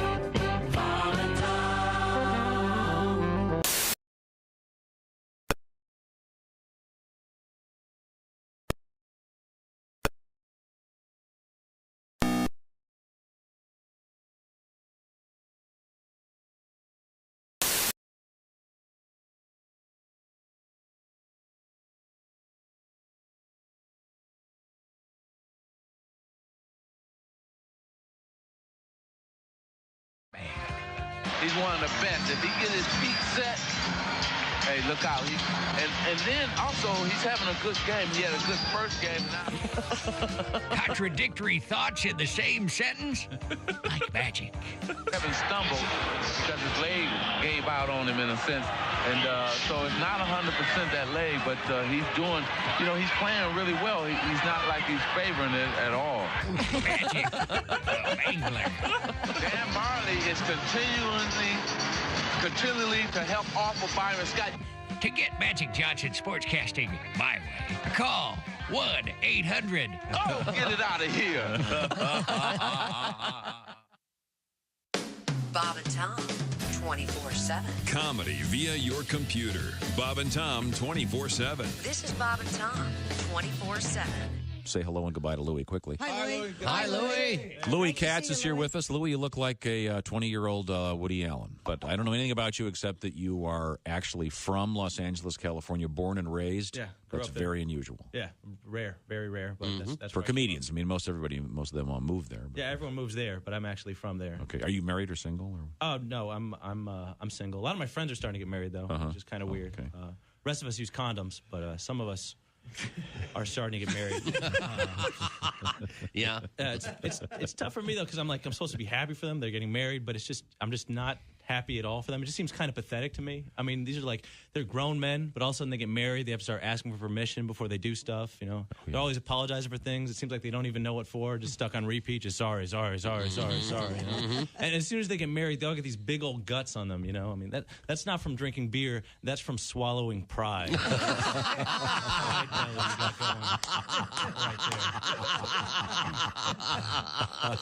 A new interpretation. Yeah. Also joining us in the studio, comedian John Bazar. Well, I find that now that I need a woman, integrity, strength of character, honesty, but really the most important thing, got to have a big ass. I may be outside the pale on this one, judging by all the magazine covers I see, but I'm done with these ectoskeletal, wafer-thin, rice cake chomping chicks with the Ally McBeal arms and those heroin-looking legs. Yeah. Even the Three Little Pigs knew you don't build something out of sticks if you're going to spend any time inside. Hi, this is Rodney King. When I'm not interrupted. Welcome back to the Bob and Tom Show. Christy Lee at the news desk. Hello, Chick. Hey, there's Pat Godwin. Hey, Chick. There's Willie Griswold. What's up, man? Jess Hooker joins us. Hello. Hello. There's Josh Arnold. Oftentimes, Pat Godwin is the bullied one in the green room. Yeah. I just saw him bully the hell out of somebody. Who was it? The boss, I think. The boss next door. Oh, Yeah. oh. Well, he was back here getting coffee from us. I don't understand. Are you hitting hard times? He was relentless, man. Talking about Ben? Yes. He's such a sweet young man. Why are you doing that? We were having fun. I think that's what the bully. You know what? I think you started it. You said, "Don't you have coffee on the other side?" I heard you. You may be right about that, but I didn't pummel the way. Their machine may be broken. I don't know. I made him a nice cup of coffee. He's fine now. There's a lot of misplaced anger around here, so if someday everybody's going to catch it. Like, you just don't know which day's your day. As toxic an environment as I've ever been in. He's just sitting in his office crying tears into his coffee. There's Ace. All I wanted was a cup of coffee. There's Tom. I'm blasted on the air. I give up. See, he learned that you don't go in that room. Oh boy, when we're in there. Yeah, you should do it. Yeah, while that's we're a on the hard air. lesson. You sure learned. Go in there now. There's nobody in there to. Sure. I've seen people turn around and leave that room. It's a terrible place to be. It's you're either going to get Josh and Pat having the most boring conversation. Did you ever go to this one club? We'll bore it up. Yeah, we will. I know that guy. What's with the suit? I don't know. Or you get someone gets kind of angry in this room, and then instead of acting out in this room, they acted out in there. Isn't that what just happened between you and Chick? Yeah. Well, Josh we and acted Chick out- just did this? We acted it out in the hallway. Yes, you did. In Yeah. the green room, and then back in here again. I was minding my own business. I was attacked 3 times. I'm glad it was you. No, it's also the room where you can use the words you can't use on the radio. What? No. Which words? I don't know what you're talking about. Well, we're just talking to Al. Start a about it. list. No, there's certain words you can't use on the radio. It's for whatever reason. Yeah, George Carlin did a bit about him. Yeah, exactly. Yeah. A classic, certainly. Great. Quoted by Well, the there's some of Supreme those Court. you can say now, though, I think. Yeah, that's true. Like? Let's not review, shall we? Kumquat? You can't say that now. By the way, the band I was referring to earlier, the great hip-hop cover band, has changed it. They're now called Two Hype Crew. That's right, out of Chicago. They were called Two White Crew. Oh, okay. Oh, wow. It's like a 15-piece... A lot of women. Dancers, singers. They're terrific. Dancers, yeah. Anyway, I wanted to make sure we got that right. They're doing a lot of shows. I looked at their calendar. They're doing a lot of shows in Wisconsin and Illinois up through Labor Day. That's fun. Yeah. Yeah, I'm sorry. We were done with our sports broadcast. When we last left you, we had a great-grandmother who was running a marathon. Is there any- 92 years of age. Yeah. We need to review this. Why are you bringing this back up? Just didn't hear it. I thought it was kind of fun. This Maybe lady, she was sitting in her office and she's heard it. 92 years old running a marathon. Jess, Yeah. have you ever ran a marathon? No, I'm not. No. I ran no a half desire. marathon once. No. Yeah. That was enough. One time. It's gotta One be time. just awful. It is awful. Yeah. I've done that turkey Trot? leg dread. What is it? The turkey leg. trot? Oh, that's the one where Drumstick Tom dash? Tom Yes, goes there it every is. year, and he makes a video, and he Yeah. introduces the cast, which is his family. that is That's exactly the drumstick dash. That's Yeah. Let me introduce the cast. So when you run, instead of handing you like drinks on the side, do they hand you drumsticks? No, that'd be a lot cooler if they did. Yes. Drinking gravy. So it's raising money for a great charity, and you. It's ruining Thanksgiving. Is It what is. It's doing. No, actually, it's making Thanksgiving great because you all leave the house and I get to smoke weed in private. There you go. Thanksgiving, do not go on a run on Thanksgiving No. morning. Cooking. Have some love in your life, We're man. cooking. I mean, We walk. Get the turkey all ready, then we go for a nice walk. We don't run it, we walk it. Yeah, you could do that in your neighborhood, though. Say hi to the mayor, hi to the governor. Well, this is all a part of That's it. true. Yeah, Yeah, I'm sure that everyone does that. Yeah, where I live, the turkey trot runs right by my house. So it shuts the roads down, so you can't go anywhere. Oh, nice. Thanksgiving, where do you want to go? Sometimes you have to On a run to run. the store. Get over a hangover and eat. You know how this grandmother that's this great runner that has this, what is it, Guinness World Record? Yeah. You know, when she didn't start running till late in her career. Oh, yeah? Yeah, when her kids took her car keys away. I guess I got to go by foot. What do we have to do to get you to take your dad's car keys away, Will? I can't. I've tried so many things. I can't do anything. Yeah. Are you a bad driver? Oh, A he's great horrible. driver. I've never had an accident. He's horrible. Terrible driver. Well, you go 3 miles an hour, even if you run into 6 cars. It's not going to cause any damage. That's false. On his phone the whole time. I did. And the more intense the conversation, the slower he drives. I just had an opportunity to go to the fair, and I Here we go. got in my favorite, the Dodgem cars. Oh, okay. And yeah. someone has to help me here. I do. Isn't that what they call He them? runs into Bumper cars. Just Bumper bumpers. cars. Yeah. Dodger. Yes. It is what they called the Dodge. Yes, they did Dodge call cars. them there. The 1904 one. They no Oh, longer. you know, over the Dodgem cars there at Coney Island. Yeah. They're really something. I think they may have changed the technology because there used to be that sort of electronic stench. I Yeah. love that smell. Yeah. Yeah. That seems to have. Maybe it was because there was a breeze. I think it seems to be less so that part of the experience. You got in the car? Oh, of course, I love that. He runs into. I was going to say this is where he gets to be a bully. My 7-year-old daughter Hart was driving one, and what you learn is you get away from the crowd, get up to speed as fast as you can, then you come back and hit him. Of course. You don't just want to be part of this mob, and you can't get any. You've got to get inertia, momentum, whatever you call it. Did you run into your daughter? Of course, it was a blast. Did you run into Willie when he was that age? Do you remember this, Willie? He's a very abusive father. He doesn't hit. He just waits till you go to the fair. That's and then right. he gets you. Waits for fun. Miss. Okay. Miss. Okay, I'm sorry. Christy Lee is at the news desk, and we have time for one story. The pizza ordering app called Slice is looking to hire a so-called pizza influencer. According to the job posting, they're looking for someone to join their marketing team to create social media content that celebrates pizza, pizzeria owners, and pizza eaters alike. Everyone is not looking at jobs. The selected candidate will be the quote-unquote face of the company across TikTok and Instagram. Pizza influencer, huh? So they need to be a creative, entrepreneurial content creator who wants to build their own social profile alongside Slice. You get to be the face of pizza? I'm perfect. People have been calling me Pizza Face since middle school. Check out this. Yeah, the problem. full-time position offers a salary range of $85,000 to $110,000. Wow. See ya. As well as benefits. Wait a minute. You can apply on Slice's website. You can become. Can you do hip hop, Pat? Not really. You could become Vanilla Slice. Could I? Or the Home pizza, Slice? the Or pizza Chuck E. rapper. Cheese. I do like Home Slice. When we come back, I'll tell you what. I'm going to give What you. up, Home Slice? I'm going to give you some time. When we come back, can you do one of your pizza songs you wrote for Ace? Pick a number. I got 30. 28. Pick your favorite one. I did that yesterday. Nope, you'll do 28 and like it. Do your second favorite Pick your one. nose and don't tell us about Okay, it. good. This is the Bob and Tom Show. More Bob.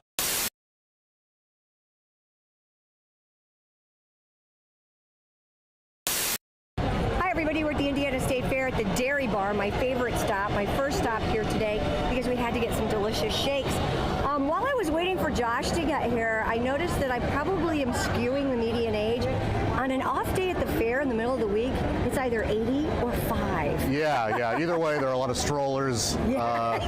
And we're eating some milkshake. Christy got the chocolate. I got the vanilla. Should we do that thing where we do the flavor kiss, and get a mix? Oh, what do you mean? I thought you were going to do like we were married and do this. Oh yeah. I'm now going to sell this spoon on eBay to the creepiest listener because this was in Christy's mouth. That is so. Okay, so Josh, we're about to walk into the Midway at the Indiana State Fair, and I know we should probably ride a ride together. I want to ride the Crazy Mouse. I want to ride the Log Flume. No, I can't ride those. Why not? Are you afraid? Yeah. The only thing I like is the Ferris wheel. No, that's the only thing I'm terrified of. We're not riding the Ferris wheel. We gotta ride the Ferris wheel. You're never going to get me on that. Oh, yeah. Oh my gosh. I genuinely do not like this. Oh my God, you hear it? Fine. Oh, we're stopped. We are stopped. Look at this lovely view. We can see the Coliseum. Oh, man. You can see the track where they, have some racing. And I'm sure. You can see the Midway. What a beautiful I can see Midway. downtown. You can see downtown. That's right. Oh, I can't take it. I don't know. I mean, there might be one way to relax a little bit. Okay. Sorry. I'm not here to make you feel better. I'm just grateful that you decided to ride this with me. I don't know, maybe we're stuck up here. We haven't seen the move That's for a nice. while. Yeah. Oh, here we go. Oh, I hate the way it moves. I can't take it. I feel like we are going down. We are. See? Now we're going back up. Very nice. Oh! We are swaying far too much. We are not swaying, Josh. Ooh. We are not. All right. Oh, we're done. Oh, damn it. Josh, I'm really sorry. I had no idea that really would get to you like that. You know what I'll do? Since you did that for me, I'm going to ride one of your rides. Oh, you really like that, didn't I? Maybe I shouldn't do that. No, I don't really want... I'm backtracking. No, I didn't mean that. I didn't mean it.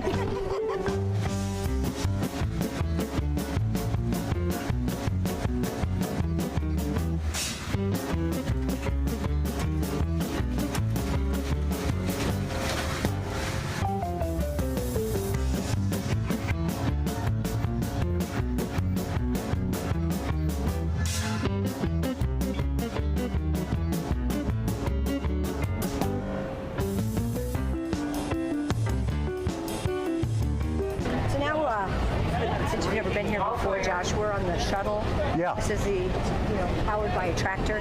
If you're really into tractors and you've never been to the state fair, since I have to leave soon, you ought to go to Pioneer Village because there's a great John Deere exhibit. Okay. Also on the other side, the FFA has a wonderful little barn, and they've got little goats and little sheep and these really cool Indian cattle or something. And you can feed them carrots, and they're just adorable.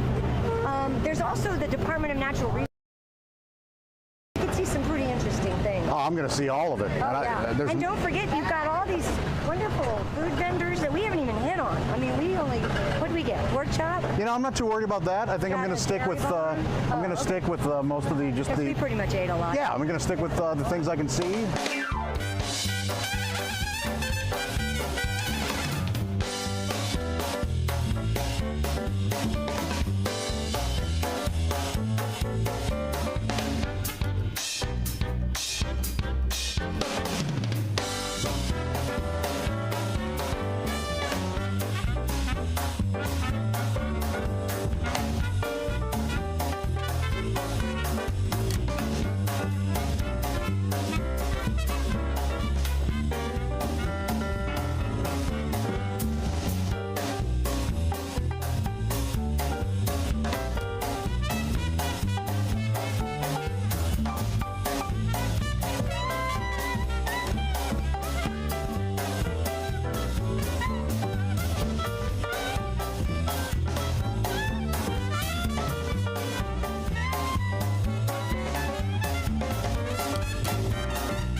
Touch those. Sorry. The human drama of loads of curvy cleavage on display.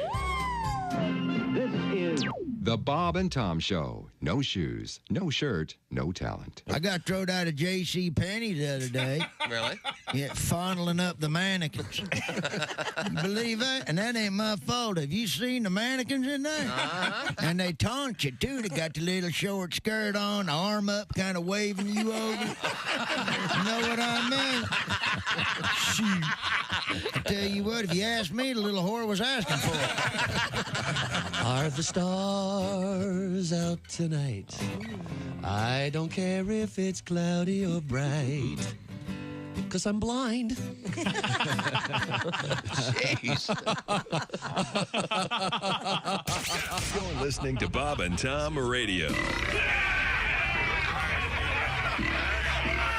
That's awful. Awful entertaining. Essential Morning Radio. This is Bob and Tom. Hey, welcome back to the Bob and Tom Show. Christy Lee at the news desk. Hi. There's Pat Godwin in the performance room. Jess is having a rough time. I am. You all right? There's Willie Griswold. There's Jess Hooker. The sound in these headphones are offensive. It's so... That's because we're talking. Yeah, we it's we not often get that. It's not the noise, it's the voice and the content. No, it's the content. I can assure you. There's Josh Arnold. Hi. There's Ace Cosby. Hey. I'm Chick, and here's Tom. Well, thank you very much. You're welcome. Thank you very much. We were at the news desk with Christy Lee. We were talking about this pizza ordering app called Slice, looking for a pizza influencer. What a great job. As soon as I hear the word influencer, I'm out. Yeah, but for $85,000 to $110,000, I'll I hope all influence something. influencers get influenza and it's fatal. Jeez. It's just the word. There was a lot of people in the '60s that acted as influencers. They weren't on TikTok. They were in magazines. Yeah, Or on the radio. It's just the word of the era. Exactly. Yeah, you've influenced people. Well, then they're idiots. But we were talking pizza, and Pat has a lot of pizza songs. Well, when we did a thing where I bought Ace pizza for the entire month. Some pizza. What? No, you were never reimbursed for every pizza pie? Well, he gave me a donation to help out, but he didn't buy every pizza. Really? Wait, so hang on. There's a bill? Seems to me like I think technically he kind of did buy every pizza. Is that the sound of gratitude? Nobody knows gratitude better than me. I told you, if you overran, talk to Amy. She will write you a check. I'm fine with it. Okay. Are you? Sounds like it. You only bring it up 4 months later. You're a girl, Ace. That That's goes what back girls. to earlier when he said every instrument's on the keyboard. He's still working on that. God, it's unbelievable. God. They play drums. Hey, what about a pizza So, song? To set this up, we asked Mr. Godwin to write a pizza song every day for the era of pizza that Ace suffered through. Yeah, it was an era. And he enjoyed it. We all suffered. Pat, you wrote a bunch of songs. What do you got over there? About 30. This is number 4. Number I'll 4. call it off. Here we go. Count it off. 1, 2, 1, 2, 3, 4. Some folks like pizza just for the cheese, or the fact that it's delivered whenever you please. But that doesn't matter to me. Just make it crispy at 500 degrees. I don't care about the toppings and sauce. Make sure the pizza dough is kneaded and ready to toss. 'Cause you know what's important to us. It's always been a matter of crust. Oh, yeah, been a matter of crust. Yeah! Woo! If Billy Joel needed the money, and he doesn't, I'm sure that'd be a nice jingle for somebody. That's really good, Pat. That sounds like a real jingle. I like your hat, Pat. Thank you very much. I got a new character for you, Pat. questions. What's the new character? I'm Cowboy Lou. I got a new one. I'm Cowboy Lou. What do you got? Well, that's kind of a Fidel Castro look. Right? Yeah. Kind of a military green. And it's not a proper baseball cap. It's kind of got a squareness to it like Castro wore. It kind of makes you look like you were like an old mob guy, and then they move you down to Florida. You want to blend in, and the Keys pop that thing on. Ah, yeah. No one knows your patty sandwiches. I got a job for you. I'll tell you that right now. Is that your girlfriend's hat? Yeah, it's my girlfriend's. Oh, okay. No, it's not. Didn't you see his new haircut, Jess? She saw it. That's what she's getting. Yeah, she's trying to embarrass you. I don't want to embarrass you, but I like your hair short. It looks nice with the hat. It does look good with the hat. I think it looks good. It looks good without the hat? No, yes, I think so. You think so? You like it? For those that are connected to us on YouTube, Pat, can you show the folks? No, did it once. One more time. You put it on Instagram, for God's sake. That's where it will stay. Who photoshopped the background in for you? Did you do that yourself? I did, actually, yeah. There's a lot and of I did a people. filter on my face. Somebody sent us a bunch of different hairstyles for you. I saw Did you get those? Yeah. I especially like the mohawk. That was amazing. So, was there a language issue with the person cutting your hair? No, there was a talent issue. Where did you go? Sports Clips. I won't say the name of it. Sports Clips. Her name is. What did you tell her to do? That she's basically she shaved your head is what happened. Yeah, I know. What did you say to her? I said I want all the color out of this. So she did what you asked. No, there was about this much white, and I said let's get it all like that. But it looked fine in the sides, but it looked really goofy on top. So she fixed it. She shaved it off. I said let's just get it down a little lower. I said. What, do you want to look like Guy Fieri and have that just spiky standing up stuff? That wouldn't be too bad, but what this is horrible. I have such a big head. It doesn't look good on me. It is distracting. So are you? It's wide. I have a hard time standing. Are you expecting that to grow back? It better. Yes, it better. Well, and are you going to stop using color on it after? Forever. Yeah, I'm not. Good. No more color. Good. You're not going to dye your hair anymore. Nah. Don't do it. I want to be the silver fox or the silver badger or whatever. Something. The silver Wolverine. Yeah. Chunky little. Be nice to yourself. That was a nice song, Pat. You did a nice job. Thank you. That's what I do. That's what I did. Yeah, it is. Maybe photo editing. You may. I don't know. Pat and I did not talk about this one. Christy, he may have a song for the cheese thing. Yeah, I bet he can come up with something. Arkansas officials are saying a crashed truck spilled nacho cheese all over a highway. Whose cheese? Nacho cheese. The Arkansas Department of Transportation said the truck carrying cans of nacho cheese spilled its haul on I-30 West near Prescott. Photos show the roadway covered in yellow cheese and ruptured cheese cans. The road was eventually cleared. All lanes reopened. Pat, anything come to mind? Well, this is either lazy writing or a running gag. Oh, yeah, a little America for your ass. Chewing on some chaw, driving down the road. Hit another truck, spilled my load. Cans of nacho cheese, they're all gonna blow. Oh, I'm getting fired. Yeah, I know. Cheesy Highway. It's Taco Tuesday. Taco Bell and Taco John got that straightened out yesterday. Oh, boss says I gotta go. My driving blow.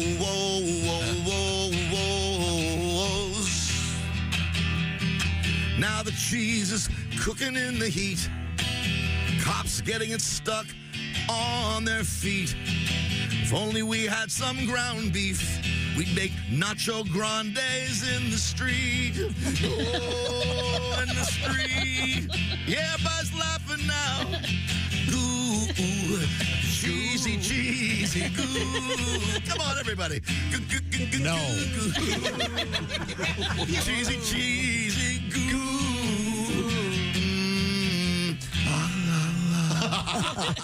Yeah. Traffic con queso. Pat, you can't say everybody and then change the cadence. That's my thing. That's my thing. That's what I do. That's his signature. Yeah. Or he'll say everybody, and you have no idea what the lyrics are. Nacho cheese all over the highway. Where'd that happen? Arkansas. Oh. What would have happened? What did you have? Let's see. I've got two, both just garbage. Okay. Okay. No, Go. one. If it would have happened in the tortilla flats, that would have been delicious. Told you. Okay. If it had happened in California, we could have had the California Highway Patrol there. Oh, there it is. Chips. Yeah. Sure. And then, but guac would be extra. Chips and cheese. Guac would be extra. that they charge for the guac, you see. So it's extra. Hello. Thank you, Pat. No. That was very nice. Chips, Can you talk with a high voice? Me? Yeah. Yeah, of course I can. See, my new character, since you've got the Castro hat on, you could be Castrato, Fidel Castrato, and you'd sing high in Spanish. No. Doesn't that mean I don't like Kennedy. he's been castrated? I got a problem with JFK. The Castrato, where they castrate the boys. Yeah. That was Yeah, they don't castrate the girls anymore. Yeah. Well, I mean, they would really. Not That there. was a real thing, you know. Yeah, we do. Can you imagine? I do know. The the sales job of that guy. No. The church bulletin. Now, next Sunday, we're going to have the castrations here. I think I'm going to dance instead. I really can't sing. I can't. Yeah. But what a sales job that would have to be, huh? Oh, you got to go. Can you go talk to Jerry, see if he's going to lop his balls off for the choir? It was considered an honor, actually, back then. It was? Yeah. Wow. That's some good writing. Yeah. The guy that considers it. I've got an idea. Make it an honor to remove his balls. Okay, good. That'll beef up the choir for us. Thank you. We certainly appreciate that. Now, you know what the best way to listen to a choir is, Tom? with your balls? No, with your... Is that helpful at all? With your Raycon earbuds, oh, Tom. If you had been leading into something and Chick said with your balls, would you have appreciated it? See, contextually... You would have got the scissors. Okay, we'll start over. What about your balls? Sleep number bed? Yeah, how's your balls? We'll start over. Chick McGee is right over there. Yeah. And the best way to listen to this show, of course, is on those beautiful Raycon earbuds. That's right. Raycon's everyday earbuds. Oh, they look, feel, and sound better than ever with 3 sound profiles to match whatever you might be listening to. They feature noise isolation and an awareness mode. You can choose to be immersed in sound or tune into your surroundings when you need to. You can listen while you travel or during that grueling workout. Optimized gel tips for the perfect in-ear fit. And here's Tom to explain to us what the gel tips are with the Raycon earbuds. Well, they got these rubbery gizmos that fit on the flange. I think the thing you said was gooey. Well, yeah, but I love my Raycon earbuds. I used to have the Apple earbuds that stick out. They kept falling out, and they would never sync, or they would kept unsyncing. The Raycons slide in your ear. They stay there. If you want, they can block out the sound, and they're terrific. They get a double thumbs up from me, 1 thumb for each ear. And Raycons have 8 hours of playtime, 32 hours of battery life, and as Tom mentioned, seamless Bluetooth syncing. They sync like that. And 56,000 five-star reviews. 56,001. So go to buyraycon.com/Tom and get 15% off the already low price of your Raycon order. That's buyraycon.com/Tom. 15% off your Raycon purchase. That's They have really pretty colors, too. buyraycon.com/Tom. They have all the colors. I like the rose gold one. Who's going to crack first today? What do you think? I don't know. Who have we broken? I've already cracked and I've come back. Okay, have you? Yeah. Oh, all right. I crack now and nobody knows it. It's pretty cool. Tim Cavanagh's coming up. Maybe we can crack him. Oh, all right. Are you kidding me? I know he's brittle. Yeah. What's Tim going to do? He's going to hear Ace's joke of the day. When we come back. This is the Bob and Tom Show. This is Reno Collier, and you're listening to...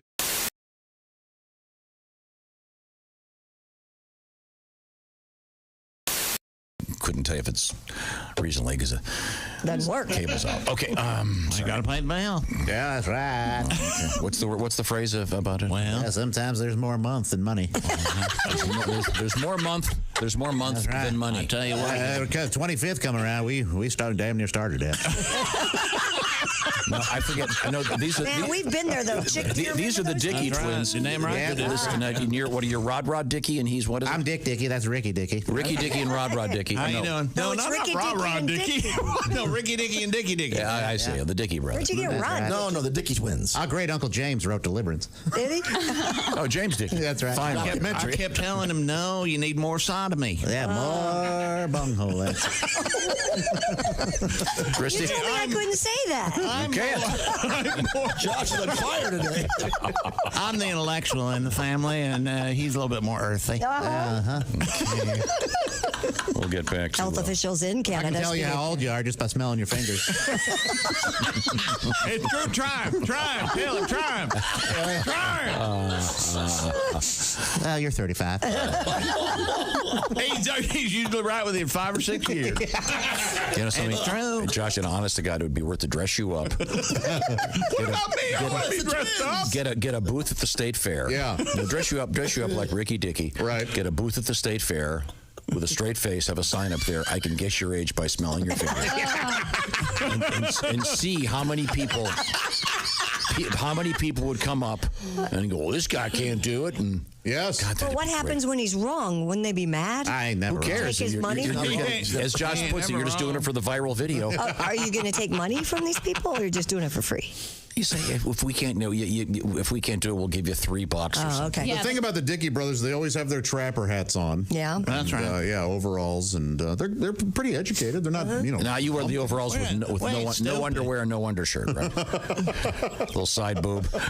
We ain't stupid. Oh, can we do that next summer, please? We can do it now.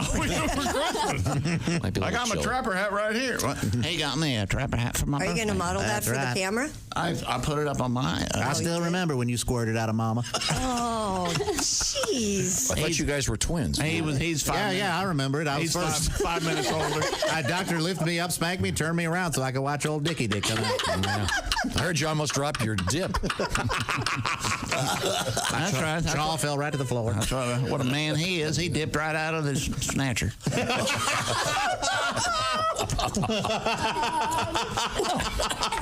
I like that book, The Snatcher in the Rye. Oh, yes, yeah. That's quite a book.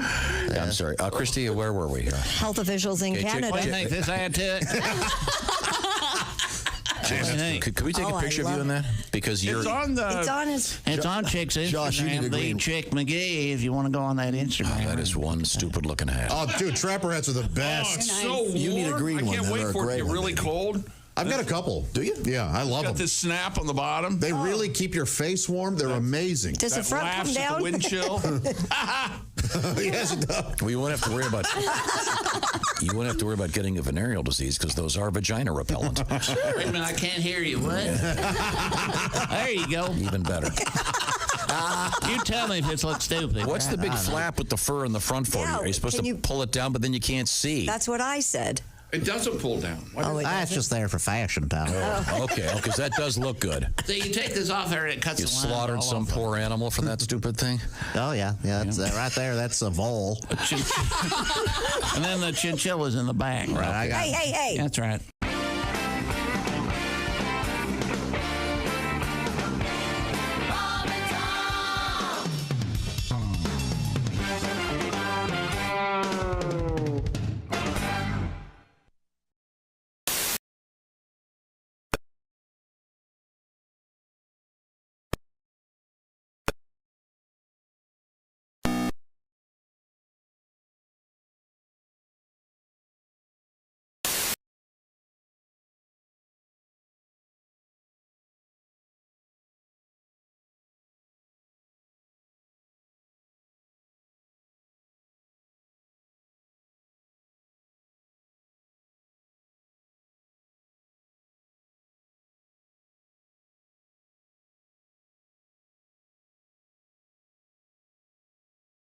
Just like, you ever see like the wildlife shows and the prairie dogs and their heads pop up and they spot the eagle?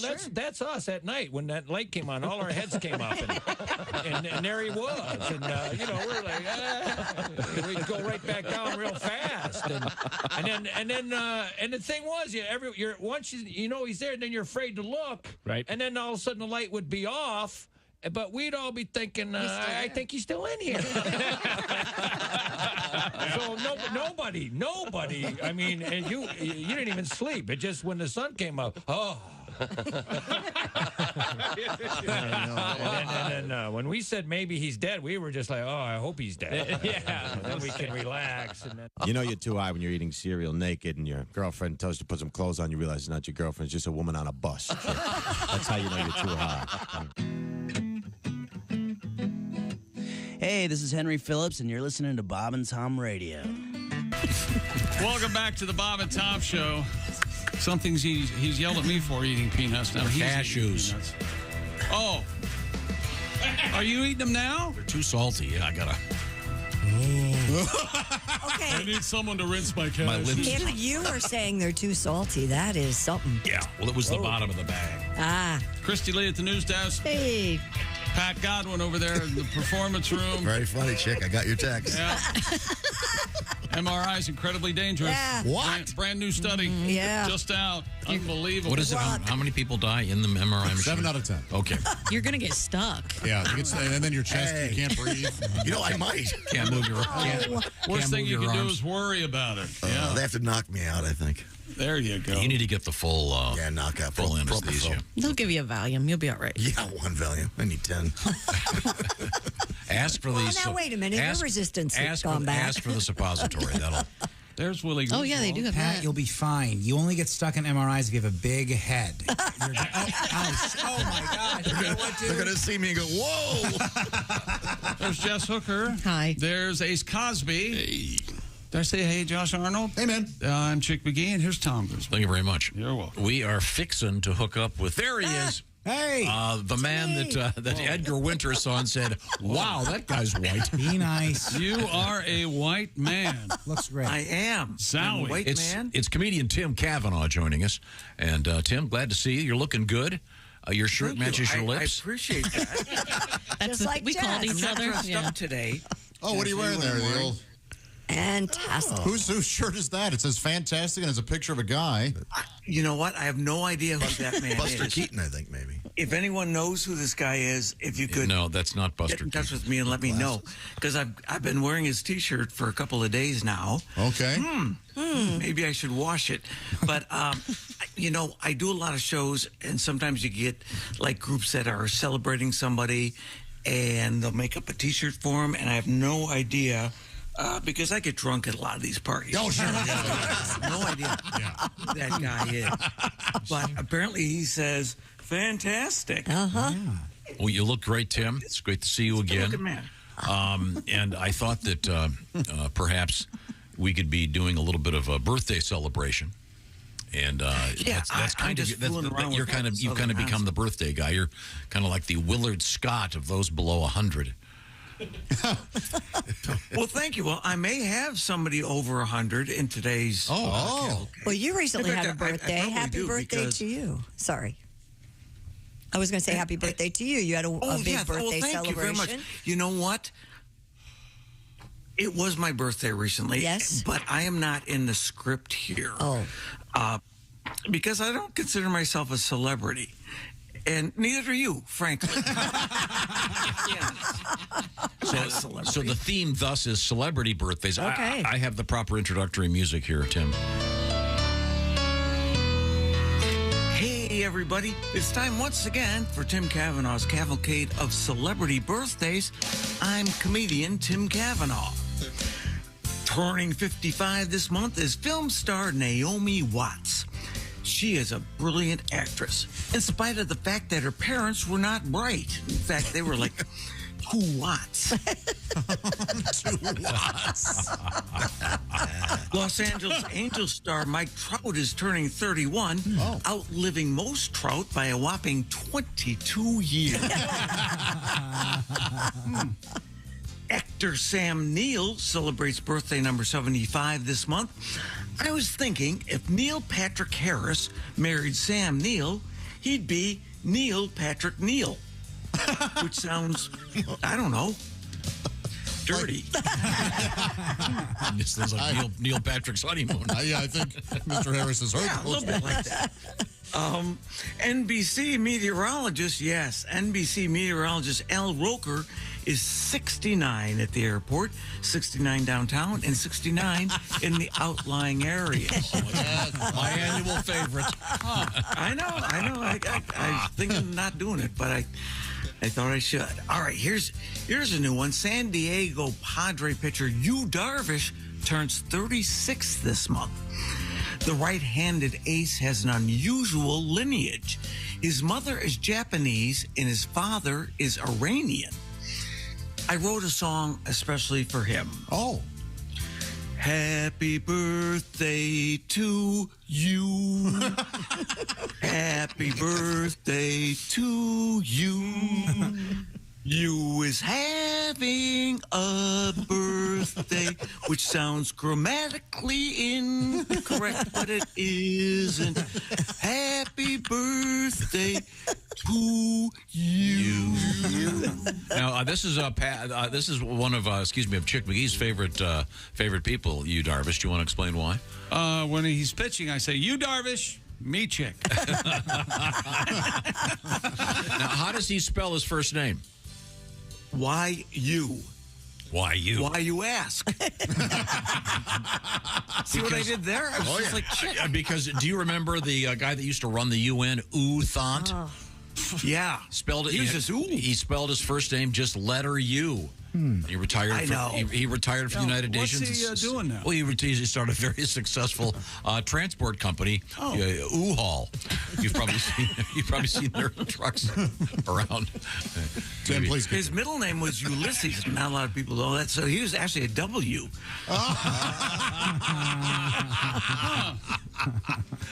Tim we Cavanagh, could go on like this all morning, Tim but you would Cavanagh have continues to be our guest. Tim, go ahead. We're doing celebrity birthdays. Who else? Okay, here's a good one. Sister Janet Mead, the Australian nun who reached number 4 on the Billboard Top 100 in 1973, would have been 86 this month. The words to her hit song, The Lord's Prayer, were written entirely by Jesus himself. But who won the Grammy Award for Best Inspirational Performance that year? Elvis Presley. Yeah, the fix was in. Oh, talk about the King of Kings, huh? Wait half a second, John. No, I wanted it immediately. I don't even know what you guys are talking about now, but that's okay. Yeah, I just thought that was weird. I was not even aware of The Lord's Prayer being a hit song, but it was. Wasn't either. And it was Holy Week 1973. Oh. And it reached number 4. I don't know. It's crazy. All right. Celebrating birthday number 42 this month is Beyonce.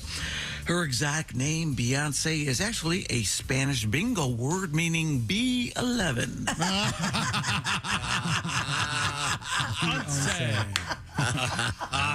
Born this week back in 1875 was German automotive engineer Ferdinand Porsche. He tragically died on an operating table in France when surgeons had trouble finding parts for him. The great classic rocker Jim Capaldi would have turned 78 this month. Jimmy showed musical promise at just 5 years old, and his mother strongly encouraged him to pursue a career in music. Almost every day, she would tell Jimmy, "Go play in traffic." Coincidentally, he was good friends with Jim Morrison, whose father was also encouraging, even advising young Jim that he'd make a better door than a window. These are parents who are encouraging their young Absolutely, yes. Very good, very good. Celebrating birthday number 80 this month is Oscar winner Robert De Niro. I recently heard an interview with Martin Scorsese who said, "Bob De Niro and I are old friends." Very casual, just like that, which just didn't sound right. Calling him Bob De Niro was jarring to my ear. I mean, Robert De Niro is one of the finest actors of our time, and to call him Bob, I think, diminishes his stature. It's just like me saying, "I'm from Chicago, and sure, I played ball with Mike Jordan lots of times." No, it's Michael Jordan, not Mike Jordan. Or saying, "I talked to my friend Harry Ford about his latest Indiana Jones movie and suggested that maybe he should team up with a younger actor, somebody like Benny Cumberbatch." It doesn't sound right. That's all I'm saying. Or you run into your old college roommate and say, "Hey, Dalai Lama." Or, "Hello, Dolly. You're looking swell, Dolly." Or, I had lunch with my buddy Dick Lewis. "Do you mean Richard Lewis?" He's not Dick Lewis. Richard Lewis was never a dick. Oh. I had heard otherwise. He was very nice to us. I liked him very much. He's a nice man. That's the thing. Don't call him Dick Lewis. It's wrong. That's all. That's my only point. I don't know if any of that's funny, but I just said. No, but you know what? You explored the hell out of it. It was what? You explored the hell out of it, and we appreciate it. I did. I explored the hell out of it. I took a lot of. All right. Well, here goes another. Born this month back in 1911 was the great comic actress Lucy Ball. There you go. Point proven. It's Lucy Ball. It's Lucille Ball. She married musician Desi Arnaz, divorced him, and then married stand-up comedian Gary Morton. Lucy, against all odds, made it work. Typically, when a woman breaks up with a musician and then gets involved with a comedian, she's well on her way to becoming a single mother of 4. But not Lucy. No.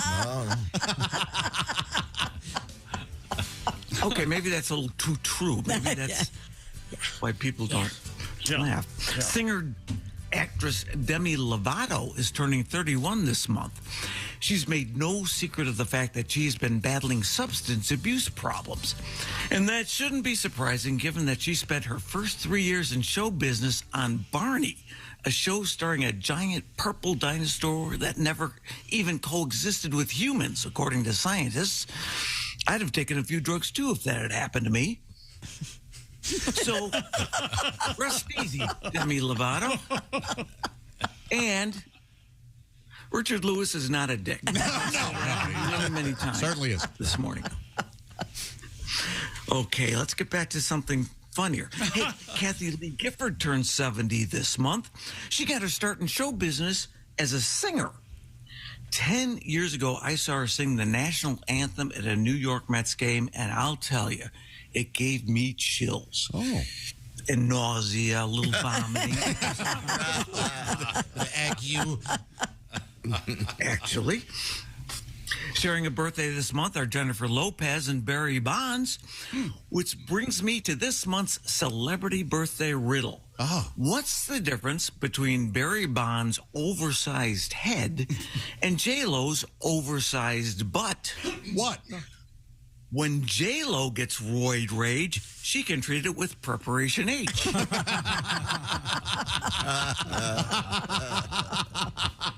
Born this week back in 1819 was Elias Howe, the man who invented the sewing machine. What most people don't know is that he also inspired a common two-word question. How so? Man, oh man. Elias Howe, and he invented the sewing machine. Even if I'd said that correctly, it wouldn't have been that good. Turning 54 this month is Blue Bloods star Donnie Wahlberg. His wife, Jenny McCarthy, claims that Donnie's rare blue blood condition developed as a result of a polio vaccine he received in 1977.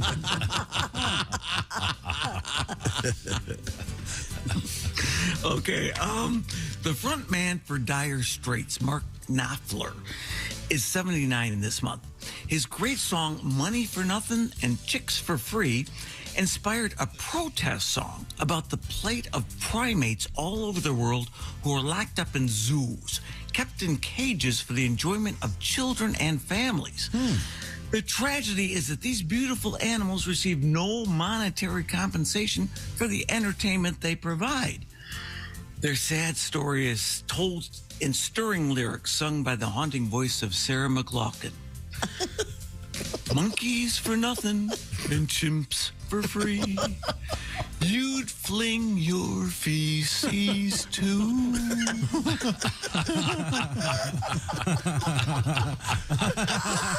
Oh, hey. Whoa, long way to go. All right. On that one. It was a really long way to go, and I don't think you're happy with how that turned out. Turning 49 this week is actress Kyra Sedgwick. Back in 1988, she married Kevin Bacon, which at the time caused quite a stir because Kyra is Jewish and Kevin is bacon. Not kosher. Film director Roman Polanski turns 90 this week, meaning he's now attracted to girls 77 years old.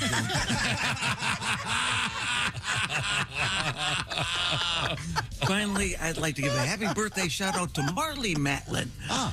Although even a shout out probably isn't loud enough. Well, that wraps up another edition of Tim Cavanagh's Cavalcade of Celebrity Birthdays. Till next time, remember, who needs a calendar when you've got a Cavanagh? Thank you very much, Tim. Jimmy. All right. Thanks, Glad guys. you're doing well. Are you on the road at all, I'm doing Tim? great. Thank you, and thank you for all of your support. I appreciate it. Are you hitting the road at all anytime soon? You know what? My next open to the public gig is August 18th, Friday night. I'm going to be on the Laugh Boat. Yeah. The Laugh Boat? Laugh Boat. It's out of Hudson, Wisconsin. It's a nice little dinner cruise down the St. Croix River. That does sound fun. It's one of my favorite gigs of the year because unless you're Jesus, you can't walk out on my show. Where do you get tickets for the Laugh Boat? Is it You should go to my website, timcav.com. TIMCAV.com. Okay. It's that easy. Glad you're doing well. Very, very funny. And I love the fact that your lips match your shirt. Thank you. Oh, thank you very much. It's a callback. You weren't even You here know for this the first man. Call me. Okay, very good. Thank you very much. Right now, it's a quiz time. I'm going to do it right this time. Tom, what's your sleep number setting? Well, thank you for asking. It's a crisp 95. That means it's kind of a firm mattress. I could go up a notch if I wanted to, but right now I don't. Christy Lee, what's your sleep number bed setting? 35. I'm the opposite of you. That would be the soft mattress. And, of course, Chick McGee. 100. I like a firm mattress. There you go. But everybody can be happy with the sleep number bed because at the touch of a button, you adjust the firmness. So it's like having 40 beds in one. Also, probably the key factor, either side of the bed has its own setting. So it is like they used to say in the Certs commercial, remember that? It's two mints in one, right? Remember Yeah, that? I do. And the guy'd go, hi, it's a candy mint. Then he'd go, hi, it's a breath mint. He'd go, hi, You're right, it's a candy mint. The Sleep Number bed is 2-in-1, so everybody's happy. Get all the details about Sleep Number beds by going to sleepnumber.com/BT show. Find out about the $500 savings right now today on the next generation Sleep Number smart bed. Plus, there is now special financing available for a limited time on the Sleep Number bed. And they have more than one type of bed, by the way. Lots of different tricks. Those Sleep Number people have been studying sleeping for a long time, and they can help you sleep better, and that is important. Individualize your comfort so everybody is happy in bed. Once again, sleepnumber.com/BT show. When we come back, we've got to get our Soprano story in for you, and we've got some other cool stuff coming up in history. This is the Bob and Tom Show.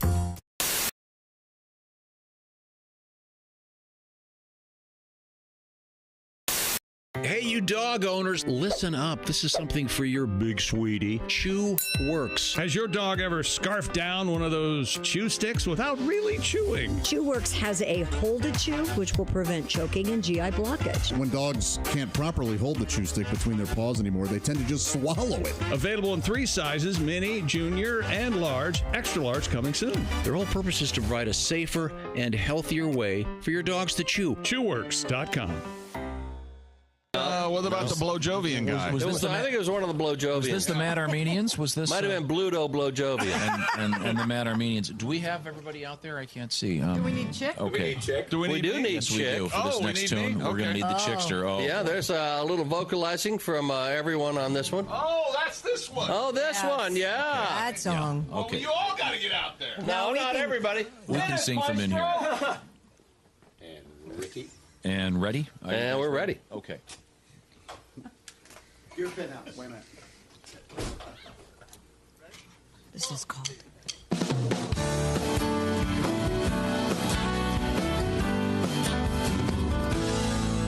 Dear Penthouse,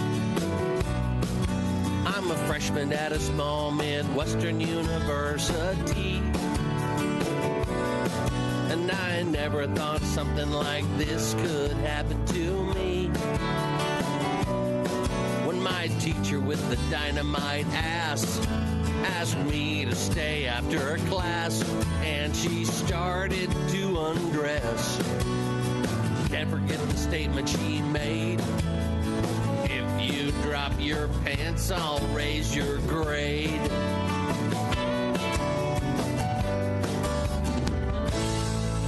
Dear Penthouse, I never thought those letters were really true until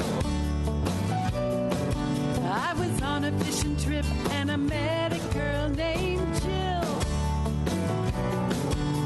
We had a little too much to drink. I couldn't believe what I was starting to think.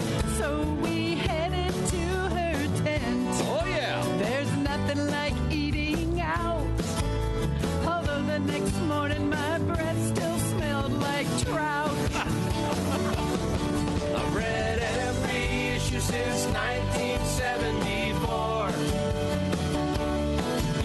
The first 2 years behind the bathroom door.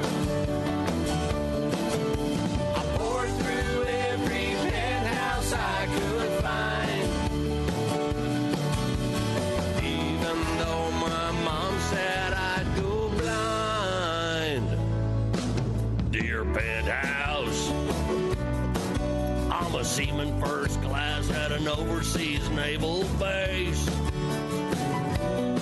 It's been 7 long months since I've seen a woman's face.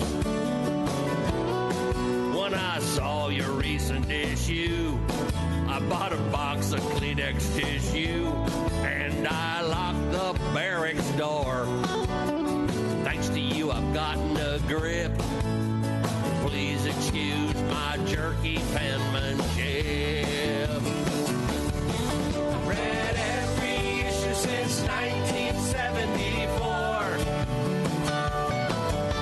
The first 2 years behind the bathroom door. I poured through every penthouse I could find. Even though my mom said I'd go blind.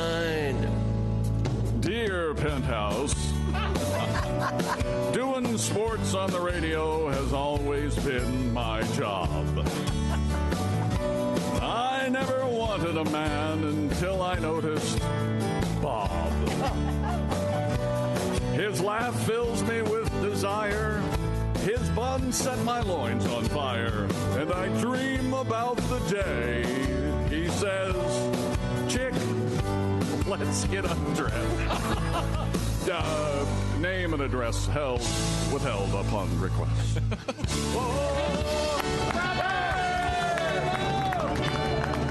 Chick McGee, everybody! The classics. You screwed up I something. screwed up the damn My withheld God. name and address. Nice job, Chick. Nice job. That's it. And I even rehearsed yesterday. I did rehearse. You did? That's with rehearsal. Thank God you rehearsed. Think how horrible it would have been. And I Had still you can't not. get the. You did a great job. So let's do it again. One, two, three. No.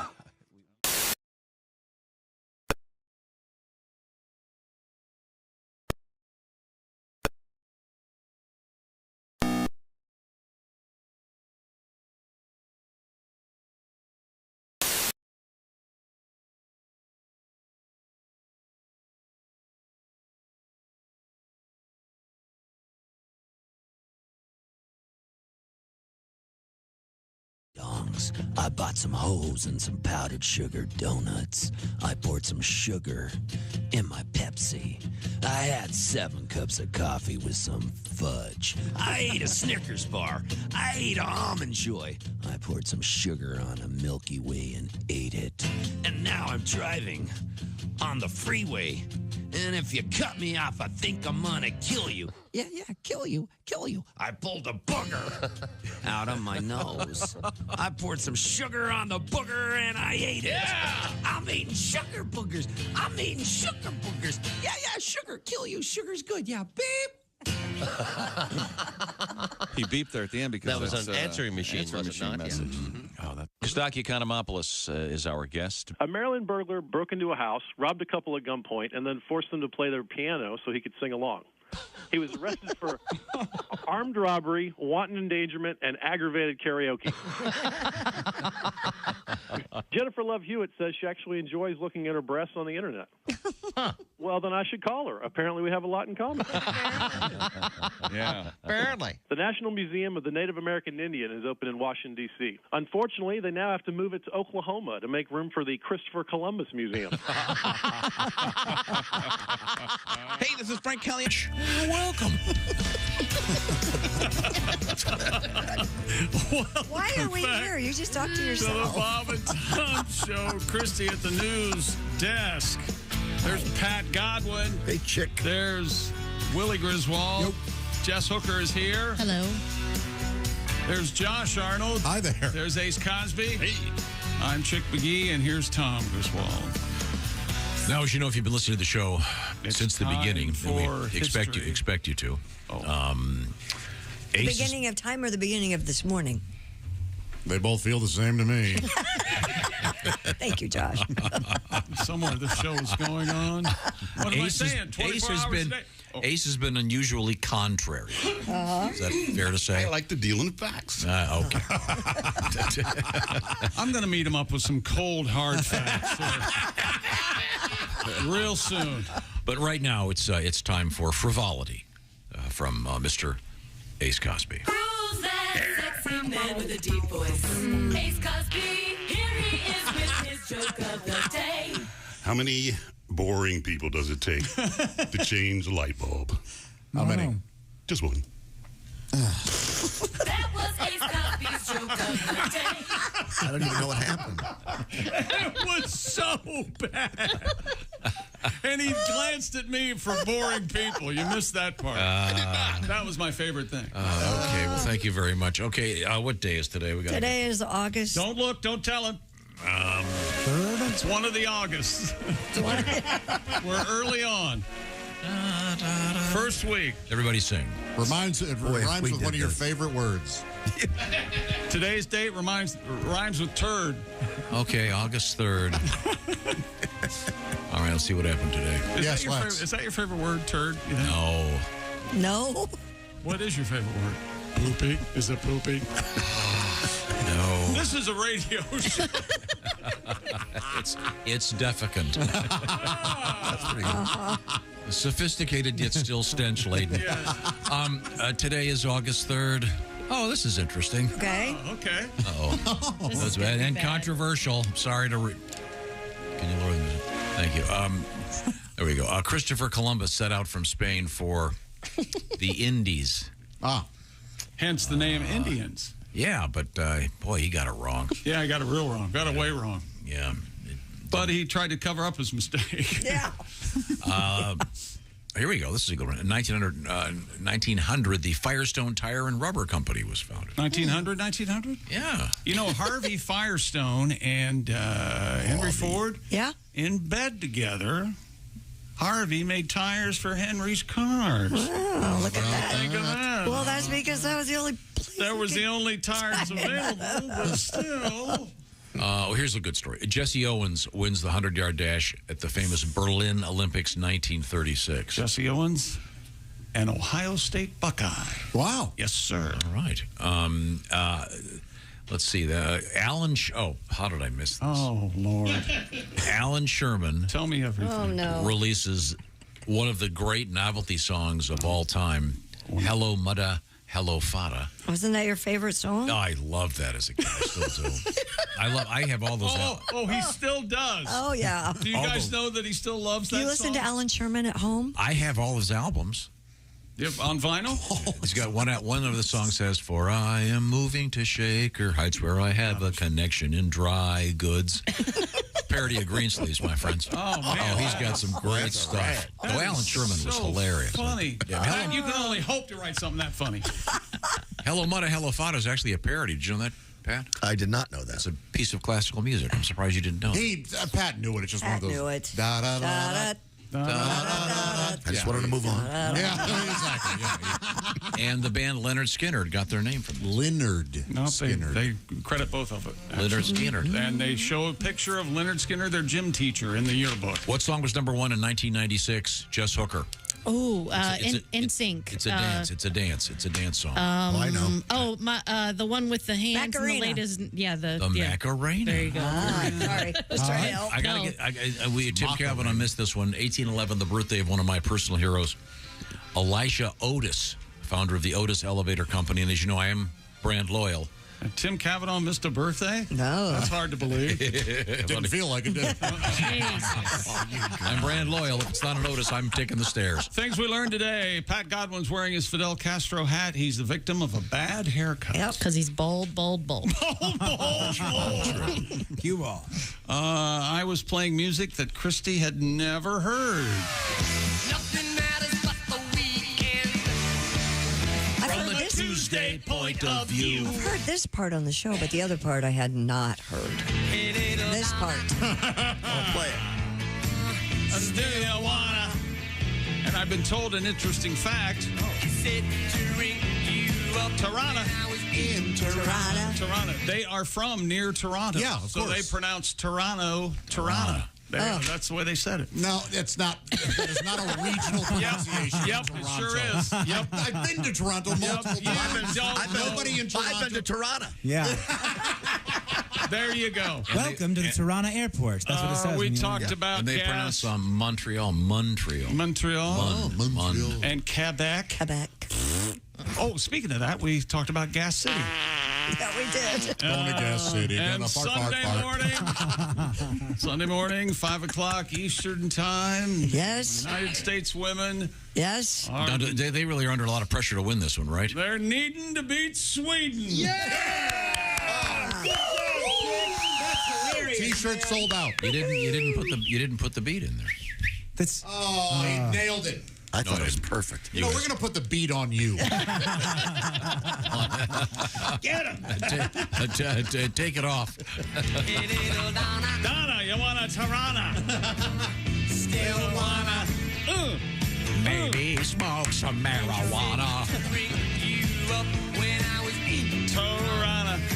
Okay. Bye. Thank you. This is the Bob and Tom Show. What a mess. Just got to get a hold of us. Call, fax, mail, or email. Get all the contact information you need at bobandtom.com. This is the